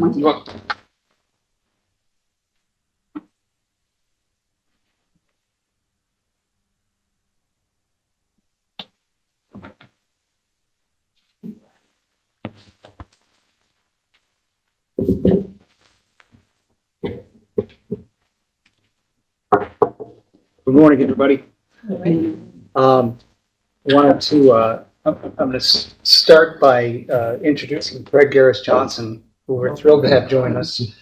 Craig's come to us most recently from Chautauqua Hospice and Palliative Care, but has extensive time in higher education, having worked in the communication offices at the University of Buffalo in the College of Arts and Sciences, and before that, the University of North Dakota. So thrilled to bring him on board in a full-time permanent capacity, and he's been with us for several weeks now. So drinking from the fire hose, but looking forward to a summer where he can kind of start that orientation at a little bit more normal pace, perhaps. I think that the big news to share is our ad campaign has launched. It is in full effect right now. And you're starting to see things all over town, billboards. Actually, Maureen just shared with me that her son saw something on Spotify. So it's out there, and it's been about 1 to 2 weeks, depending on the media or the platform in use. So we're starting to see that push. We focused immediately on the summer sessions, and I think hopefully there's a correlation to some of the numbers Eric just showed you there. We'll continue to push for summer session 2, then, starting this week and moving forward through July, and then obviously a fall focus after that. Most of what we're doing is giving us that customization. Even many of the billboards that we're using are digital so that we can change that message as appropriate when the time comes. We've to be able to bring this new capability to us has us very excited, not just for the balance of this year, but really as we look to a full year, then beginning with the next fiscal year. There's a larger sum of money available at that time, and we maybe get a little bit more granular. But we've been, getting far more granular than we ever have been. Just in the last several months, we've been geo-targeting individual high schools, and we can start doing that in other places too, especially getting more program specific, targeting perhaps adult learner populations and things of that nature a little more effectively as well. We've had some nice media relations successes. We started with some nice interviews that Jeff gave, and honestly did just a wonderful job in speaking with both Channel 2 and 7 about a month ago, talking about the overall state of the college and various plans for it overall. We had a nice opportunity with WBEN, which Erickson took advantage of just a week or so after that. Of course, we've been supporting all of the many things that happen on a college campus at the end of the year, including the foundation events that we talked to earlier. We had a memorial for Officer Slater that happened here just last week that I think drew every TV station in town, and of course commencement last evening. Officer Salter? Yes, yeah. So that's been nice to see us out there in a much more positive way in those matters. And then lastly, our own media channel, really been, again, supporting all things Erickson just summarized in terms of those events that are focused on registration, obviously supporting the commencement team and everything just happened last night, and continuing to just promote the day-to-day culture that's been happening around here throughout the spring. Excuse me. So, and I should add, we've been supporting the presidential search team as well, getting those communications off the ground too. So that was really the bulk of the last month. I'm very excited to have brought Craig on board. Unfortunately, it comes at a time where I've had to make a hard decision to terminate my own relationship. The interim, I've been here on an interim status, so the time is right for me to now hand over the reins, and I'm very confident with Craig and his abilities. He and Erickson have already hit it off really well, and I think you're gonna have a great leader going forward, and hopefully the right person to grow the team. And that's my biggest hope, is that this particular department and team will continue to grow to the level that a college of this size and a market of this size really needs. At that point, I'm just going to turn it over to Greg. I guess, first thing I'd say is I didn't know we were gonna match shirts. I'm very excited to be here, and this is an exciting time, I think, for SUNY Erie. One of the things that really drew me was when Mike talked about what we're doing at the Martin Group. So I can't emphasize that enough, that that's such a great opportunity here. I don't have a lot more to say except that I look forward to getting to know all of you and seeing what I can do here. So thank you. Well, thank you and welcome, Craig, and we appreciate your enthusiasm in joining the team. And Mike, thank you for making your mark here in a relatively limited time, but you've been very, very helpful to us on many fronts, and hopefully you're leaving a legacy here in the form of Craig, who will be carrying on some of the initiatives that you were very interested in creating. So, Thank you. It's been a real pleasure. It really has. It's been wonderful meeting all of you, working with all of you. I've learned a lot, and it's been time well spent from my perspective, and I hope. Yeah, don't be a stranger. We may find opportunity to work together in some way going forward. I'd be honored to talk about that. Thank you. Thank you both. Thank you. I think the only thing I want to add to the marketing part is that we've been on social media so much with all of the events. People are just coming to me and saying, "Oh my God, the college is alive!" So I want to thank you, Mike, for leading that effort, and I know Shannon has also been instrumental, and others as well. So Jerome and the team. So thank you so much for making that real. That we are here and we're doing some awesome things. So thank you. Before we move on from enrollment, just for Cameron's benefit in particular, quick point. Enrollment, the aid that comes from New York State has traditionally been linked very closely to our enrollment. It'll go up with more students and down as FTEs go up or down, full-time equivalents.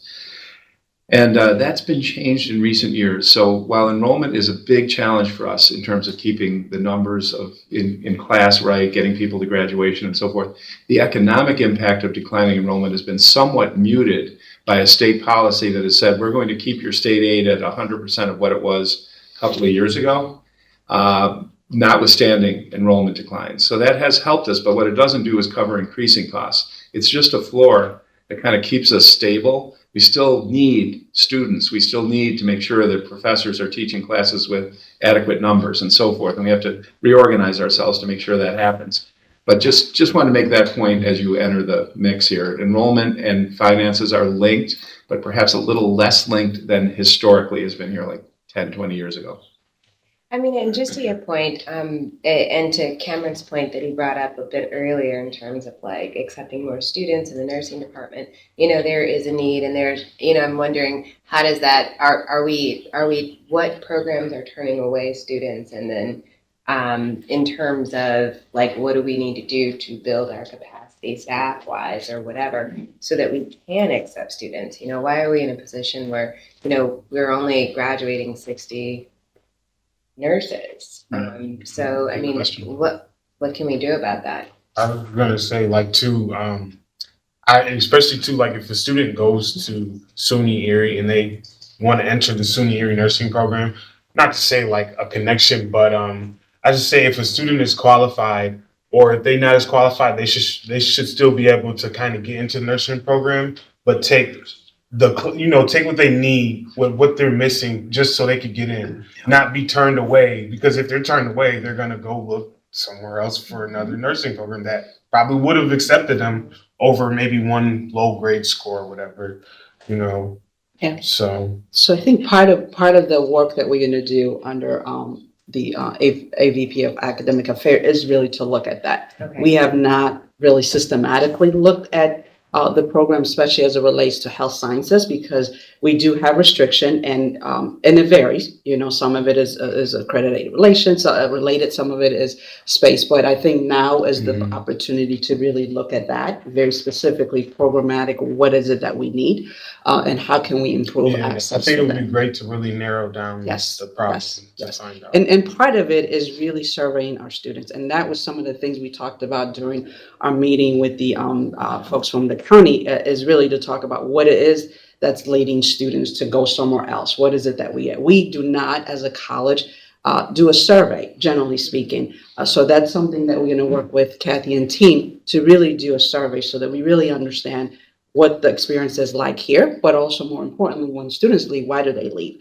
And I know sometimes that's a data people say, oh, you're not going to get it, but I do believe that we will get some data to inform us in terms of programming experience, but really look at our programs in terms of what's the capacity and what can we do different to ensure that we have more space for our students to take advantage of all of our programs. And just while we're looking at, those particular things, I constantly hear, and it might have changed, but before I was on the board, that the nursing program at ECC has an exclusionary culture. And from underserved and underrepresented, minoritized individuals in the city of Buffalo, they do not feel that they will get the same type of treatment, even if they get in the program or application-wise. There have been some who've come and said, I've applied so many times, I've gotten rejected, I don't know why. And there is a sentiment in the city of Buffalo among underrepresented minorities that the ECC nursing program has an exclusionary culture. So I would like to just bring that up and make sure that that is something that we're definitely looking into, because I'm a statistician, so I'm not going to go off of one, but it is a perception, and whether it's accurate or not, a lot of people feel that way. I don't know if anyone else has heard that, but I'm constantly the one, and I think people feel comfortable to come to tell me, because I am a Black woman, that there's an exclusionary culture in terms of applications, in terms of getting in, and even if they do get in, they feel extremely uncomfortable, no sense of belonging, and just they're not treated the same. Well, this is a challenge that we've got to take in a very holistic way, whether these concerns, the space concerns, where are we locating the programs, why exactly does Niagara County Community College have 200 and we have 60, staffing, relative pay, accreditation, all of these things mix. But we almost need a task force or a special emphasis, because, and again, I don't want to single out nursing completely here, because we've got all sorts of programs, culinary and a lot that are doing fine or could use some improvement. But what we do see with nursing is this demand on the societal side that I feel like we should be positioning ourselves to fill. And that's the challenge. Thank you. Better fill. We're graduating 60 great nurses last week. I was going to also point out too, I don't know if you guys know, but for the ECC campus, there's only one nurse that travels between all three campuses. You mean to support here on campus, yeah. Yeah. So that's what I was like, because I had one day I came in, I had like I don't know, it was like a bruise, but it was bleeding and I needed medical attention, but there was no medical, nothing on campus at City. I'm like, oh my God, somebody could, had a concussion. The nurse on campus is the first person to attend to somebody until first aid is supposed to get here. You know what I'm saying? In a situation like that, everybody's looking at me like they didn't know, because what would you do? Because nobody here is medical trained except the nurse. So I'm wondering, very similar to like some of the culinary model, where our culinary provides so many different services. We've got a nursing. That's what I'm saying. I feel like the nursing program is a little under, not to say that it's still good, but I feel like it's a little under looked at, and I feel like it needs to be brought up more, Like, is there some residency? Yeah, so I think I want to make sure we're isolating too, right? So the program where students go in to become a nurse, right? But then the service where the college had nurses at each of the campus, that's something that Colleen Reedy, under her leadership, is looking to see what do we need to do, or what's the model that we need to have to ensure that not only from a physical, but we also are, dealing with a lot of emotional issues that our students are dealing with. So that is something that Colleen Reed under Student Services is looking at. Okay, thank you. Let me have, Paul, do you want to just give a little bit of update as to the status of the city campus? Sure. Please. And I apologize.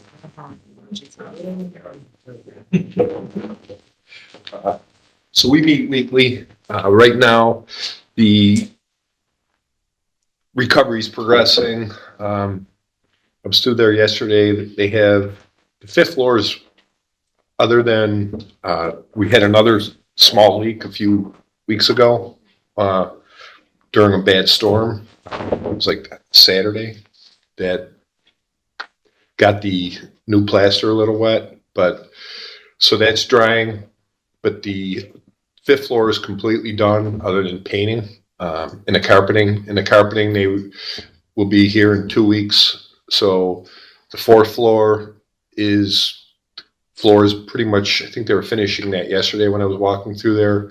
3rd floor is ready. 2nd floor, the floor is ready. Carpet's supposed to be here in 2 weeks. The only areas of concern as far as like having them 100% ready is probably room 460. That's like an old, very ornate, almost courtroom type with wainscoting all the way around it. The corner, that was one of the areas, if you've seen the pictures, where the corner blew out and the water was actually like cascading out of there. So that room, because of all the woodwork and everything else, that is about the only room they think might be an issue having ready by September. We met yesterday, actually last Wednesday, to discuss overtime, possibly working Saturdays. We've sent that to the insurance carrier, Hanover. They approved it. So they're going to try to ramp up their workforce over the next month before the summer work kicks off or gets really geared up in all the school districts, and they'll start losing or having harder times keeping their labor force where they want it to be. But I mean, it's going well. We've actually taken the opportunity with the classrooms being empty. We've repainted most of the classrooms on that side, put in new whiteboards. We've refurnished most of the rooms that have been turned, not most, all the rooms that have been turned back over to us, and we're going to continue to do that.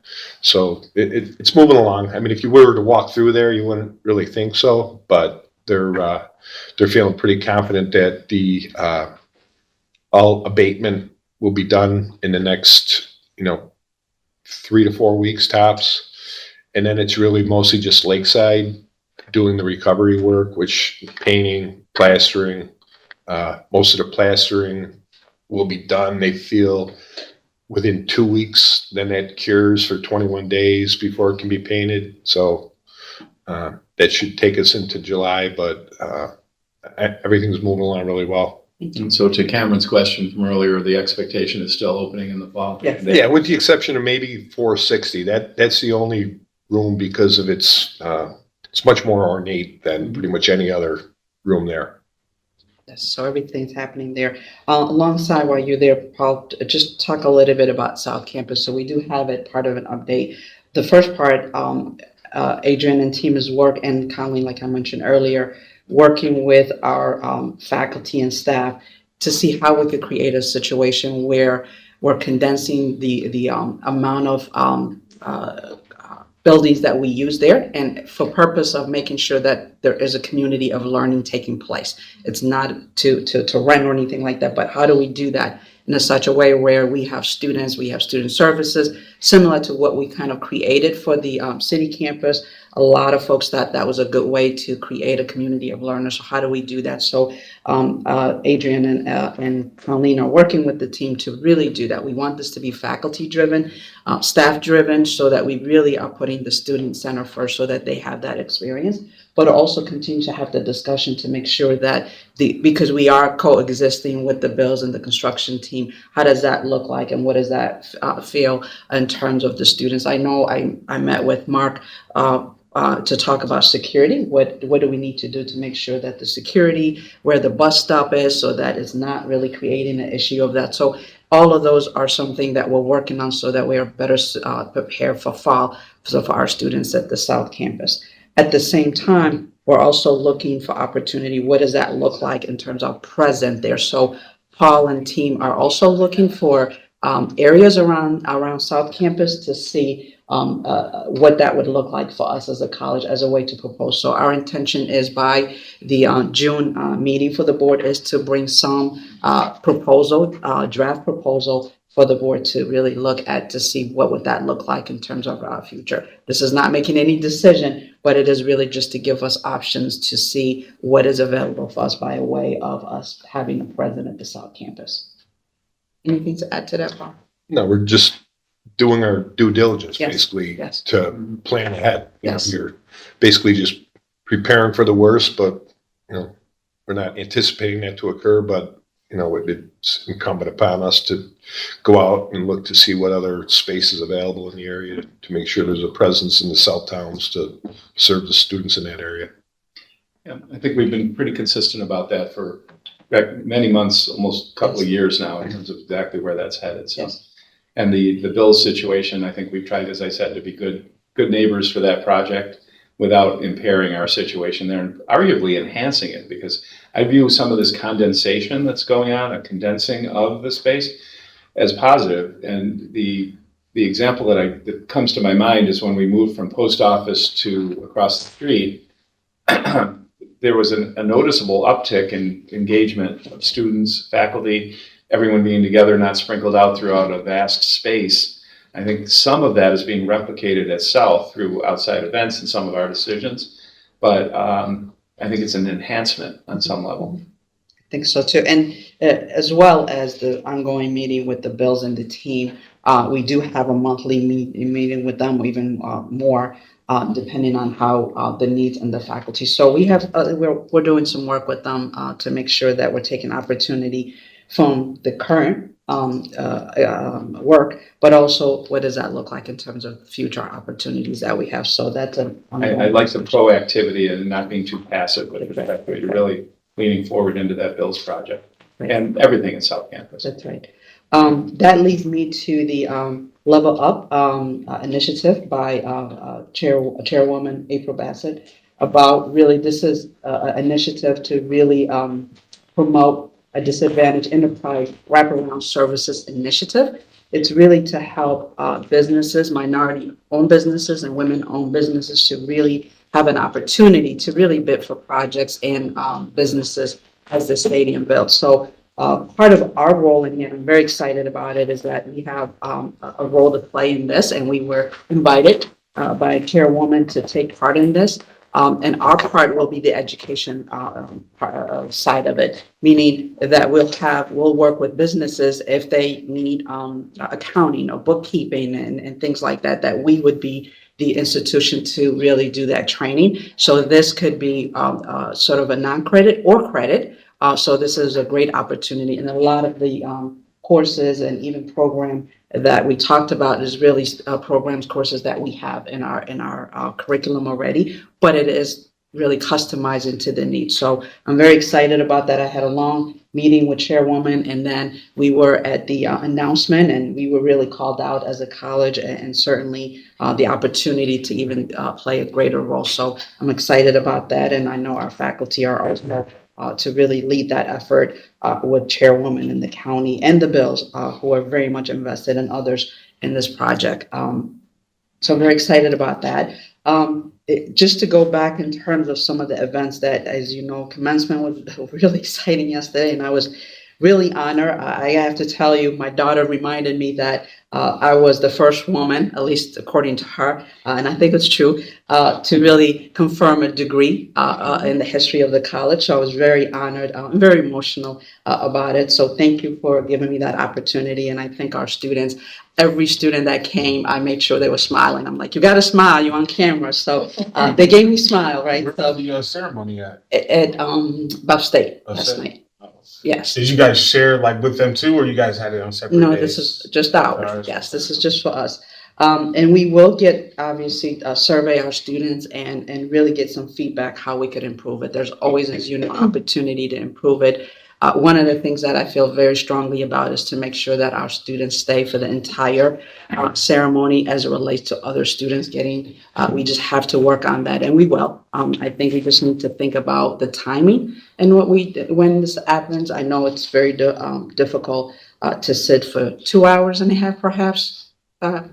Three. So that's a bit long, so we gotta really work on that to see where there's opportunity for us to look at that, but exciting. Equally, this month has been very busy, I have to tell you, with different events that we do at the college. Some of them, I was officially aware of, others I just by accident went into, but very exciting. Athletic Awards was one that I think we need to really highlight. The Nursing Penny Ceremony was another great event that we attended. There were so many that we do, and our goal is to work with marketing to really put that in the calendar so the board and others could really take advantage and really see the work that our students are doing, but also our faculty and staff. We're doing a lot of good work. I just think that we need to really organize this so that all of us have an opportunity to participate in those events. As Jeff mentioned, the May 14 Remembers event, I think attending that panel discussion was great, but also followed with the Buff State announcement that the Buff State is leading with UB is leading this effort to really create this memorial. But SUNY Erie is also part of that by way of the scholarship. I think, and I know a lot of you saw the scholarship email. It's an opportunity for our college to really take a very strong position on really making a change. And I think having a scholarship, the 10 scholarship to specifically support the east side of Buffalo and getting students from that so that they are enrolled in any program, whether it's a certificate or 2-year, and we are in a position to help set off the tuition. And our goal is to get to a point where we hopefully could get to a position where we pay entirely for the tuition of those 10 students. But right now we're doing really well. I will be meeting with the foundation to see where we are with the funding on that. So I have a quick question. On the May 14th, I know the city said that they allocated like 1.1 billion for the east side. Was like any of that for like education for the schools, or is it just ECC itself doing their own thing to help the community? So ECC's taking, we are doing our own. I think we need to, and I think we have an obligation as a community college. Do you know if any of that money would go to you guys to like?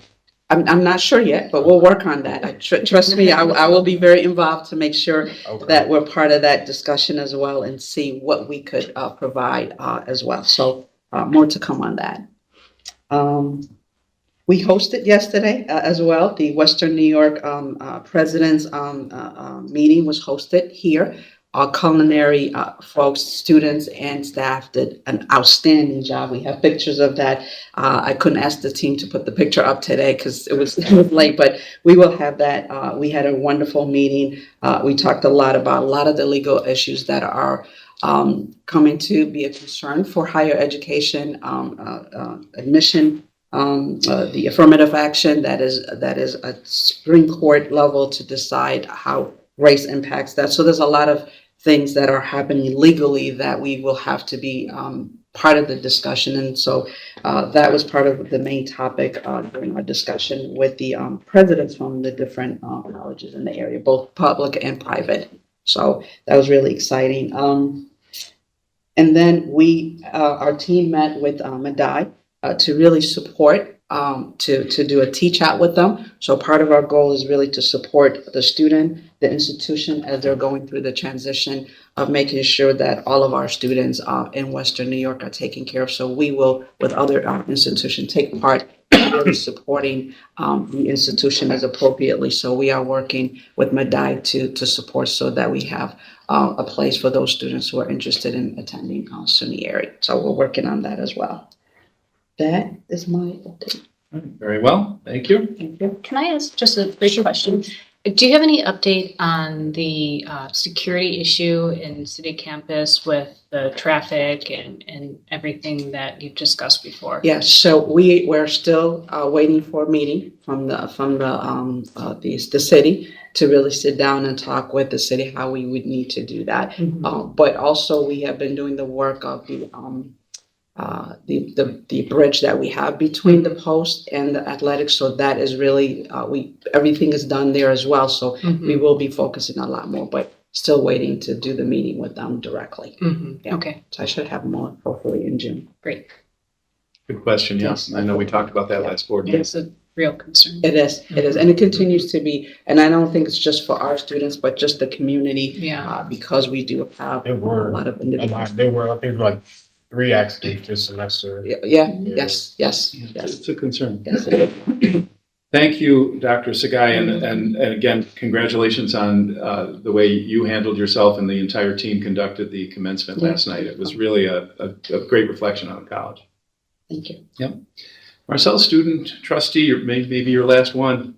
Yeah, it is my last one. So, since we were in the beginning of the semester, so I didn't have the chance of talking to the students because they were like busy studying for their finals and everything.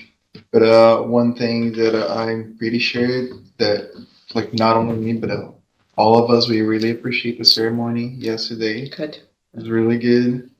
It was kind of like more special for me because my brother was also there with me graduating, and it was the first graduation that my mom was able to go and see. So it was very special. And well, it was an honor to work with you guys. I know that the college went through like hard times, and now I just wish for stability. And I'm here to officially introduce our new student trustee. And that's with you now. Talk about yourself. Well, for anybody that doesn't know me, I'm Cameron. I'm currently a student at ACC. I honestly didn't even dream about or like think about being a student trustee. And just like it was a last minute thing. It honestly was. But I was like kind of surprised the support I got behind trustee. And like, I mean, honestly, I know that the position really tasked on being part of your college's community and working with the students. And I really do look forward to doing that because I really do want to talk and connect with other students. Like I really don't know anybody at the college and I would like to meet new friends. So it just would really be nice to kind of connect with people. So, and I honestly want to make more ways and opportunities to do that. So. Well, we're delighted to have you and get to know you. And Marcel, you've done a splendid job as representing the students on the Board of Trustees. And more than that, I just would say for Cameron's benefit that this is not an ex officio position. This is a voting trustee. There are 8 of us and you're one of the 8, and we vote on things. So it's a trustee like all the rest of us. So I think that's neat. And Marcel, you've just done a great job in terms of always being present, engaging committee work, reaching out to students, reporting on the nitty gritty of what's going on. That really helps the board because we're not here on campus all the time. Right. We're here a lot, but we're not, figuring out if the vending machine is work right or the cafeteria is doing right. And that's an important voice at these meetings. Not only the small things, but the broader issues that you're already heard us talking about. Right. It's an important role. Jason. Yeah, and we wanted to thank you, Marcel, for all the hard work.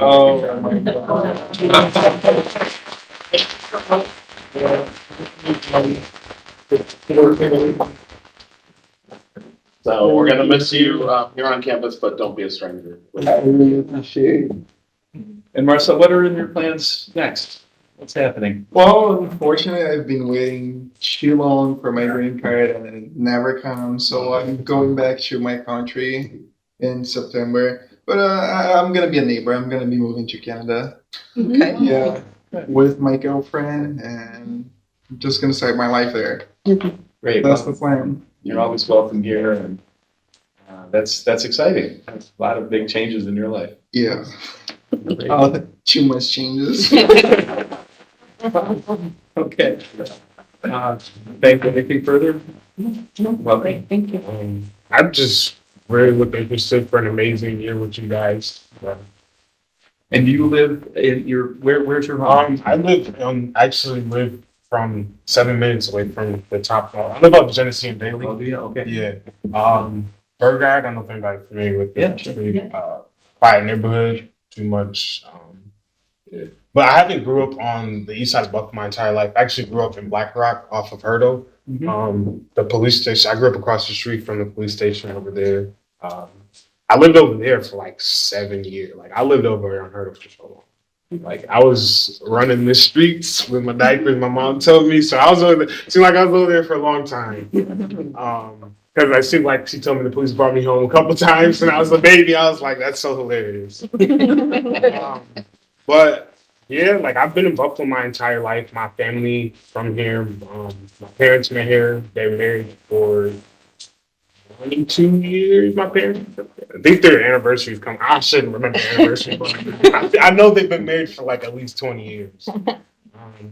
I've got four. I'm a middle child actually. I've got two older siblings, and I have two younger sisters.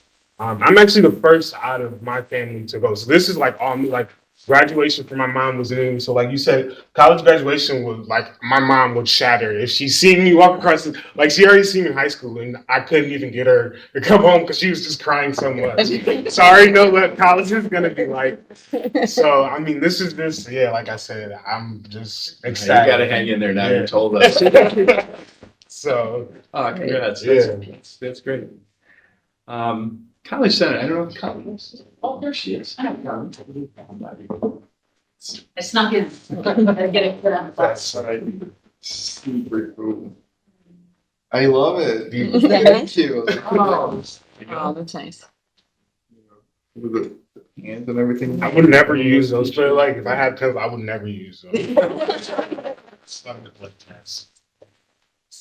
Very good. So, hi, I'm Colleen Quinn. I'm the chair of the College Senate. So we're the faculty and staff version of SGA. So we work together quite often. I'm getting a lot of emails Yeah, from you. yes, you will. You will. And Jason has my contact information too. And then your presidents from each campus attend College Senate, and they also have voting rights as we discuss the different academic issues across the three campuses in the college. So you'll be getting invites for those meetings. You're welcome to attend, or you have your VPs go, and then they report back to your organization, whatever works best for you. Some student trustees come to all the meetings, some come here and there because I mean, I would really like to classroom come to all schedules and because I want all to that. be as formed as possible. With Yeah. them, so. Well, that's great. And we're also on YouTube, just like the board meetings. They're all on YouTube that you can always, if you were to miss a meeting, or you can always look them up every month. So we have our next, our June Senate meeting is the first one for the 23-24 academic year. And that is going to be June 13th. So as I believe somebody mentioned earlier, but our Summer Institute, which is a professional development opportunity for our faculty and staff, is going to be in the morning of the 13th. And then we will be following it up with our College Senate meeting at 2:30. So it'll be a long day, but it'll be a great learning opportunity. We're going to be talking about the different pillars that Kathy had mentioned, but we're going to be looking at artificial intelligence and how that can creep into the classroom. We have a book club. We're going to be discussing, it's called Think Again, different chapters from that as a discussion point, as well as a few other things. So it's very exciting working with Dr. Marianne Partee, who is our CPD chair, for getting some of these sessions up and running. So that'll be our last meeting for this semester, even though it's technically for the 23-24 academic year. So at our last Senate meeting, which was May 9th, we said goodbye to a couple of our long-term senators. My former not mine, but the former vice chair, Erica Hendra, is no longer going to be working with Senate. She's going to be working with FFECC leadership on the executive committee. And then Dr. Jason Steinitz is going to just be department chair, and which is still a ton of work. So they stepped down. So we had elections. I was reelected as the College Senate chair. So I will continue that for another 2 terms, which I think brings me to 9 years, which is crazy. But also Colleen Ongst, who is the department chair at South for our business administration unit, is going to be the new vice chair. So she has been in attendance with several of the meetings regarding South Campus. reimaging South Campus, programming at South Campus. She was at the meeting when we met with Legends and the Bills and Gilbert and Turner. And also part of my team of faculty that is working to come up with proposals with these groups for on the academic side, because again, with business administration, as you had mentioned with your former high school, we do have sports management and marketing and all of those programs that are right at South Campus. So that'll be a good fit to the team, especially as we are looking at what we're working on at South and working with this giant stadium project that's right next door, right? That we're all trying to make sure that we can have as much input as possible. See, and then we kind of really just did some, bookkeeping, if you will, wrapping up the semester. We talked about the different open houses. We talked about the retention days. We talked about a new student night that we tried doing this year. We were faculty organizations, bringing students in, getting them schedules, and they all went really well. We've had a couple meetings afterwards to kind of talk about them and bring them back in the upcoming academic year. Talked about how we're going to have in-person student orientation sessions at each of the 3 campuses in August. And then obviously graduation, which was awesome. It was last night.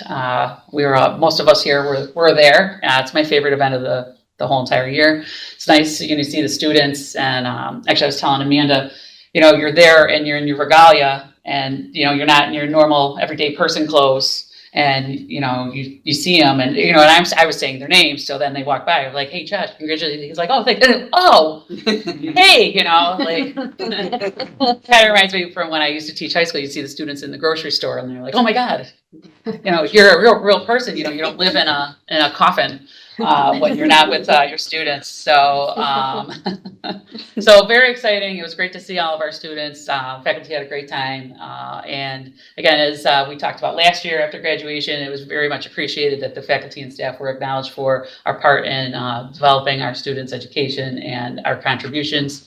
Because again, that's a newer thing for the college, and it does not go unnoticed. The next Senate meeting is June 13th. We'll be talking about next steps for the next semester, coming up with our dates and all that now that the calendar is official, and getting ready to gear up and refresh over the summer for those of us not teaching summer school. Thanks, Colleen. But I'm doing that too, so. Commencement was great. I headed right to Coles afterwards, and I know I went to the right place because as I was coming out, I saw Bob Germoni and Ryan. Okay, they didn't see enough of me last night and today, so. Perfect. Thanks for your report, Colleen. Of course. As always, Cameron, you'll enjoy tuning into and/or attending the Senate meetings. I have been trying to do so pretty consistently, and it's always, Colleen runs a great meeting, and there's a lot of interesting topics brought up. Just that mention of artificial intelligence, for example, is kind of intriguing. It's a very hot topic. It is. What's going to happen in college environments with that? I mean, you can't say every student is going to plagiarize, but the ones that do, not smart about it, But I don't know that that's just like obviously that's not acceptable in college, but like, I can't say that like outsourcing information online to want to know something is wrong. You know what I'm saying? Because if you just ask a question, you know what I'm saying? Why is the sky blue? Just give you an answer. Why is the sky blue? And if you translate that answer to your homework, is that necessarily wrong? Because you didn't know. So Cameron, you're gonna be part of the debate with Ms. Colleen. Dr. Colleen there, so hold on tight. Yeah. I'm ready. Yeah. But I'm not saying, everybody go and, use it. But unfortunately, we have to be okay with AI being a part of, because it is technology of the future. It's no way around that. So Interesting discussion. Yeah. We'll have to see. Yes. Thank you. All right, we've covered a great deal of business today. I appreciate everyone's perseverance, patience, and input. This was a good meeting. I was glad to have the foundation folks here. That's an important partnership for us. Lots been going on. We got the budget, we got commencement. So thanks. Good solid amount of work this morning. Any old business that we have not covered so far? Any new business that has not come up? Usually not. We're pretty thorough in the main part of the meeting. I don't believe, subject to Amanda's thoughts, that we have any reason to go into executive session today. And we have next month's meeting on June 29th at 9 a.m. And with that, I'll take a motion to adjourn, please. So Thank you. Second. And all in favor? All right. Thank you, everyone, for attending. Appreciate it. Well, congratulations. Thank you. Yeah, you had quite the student trustee. I'm kidding.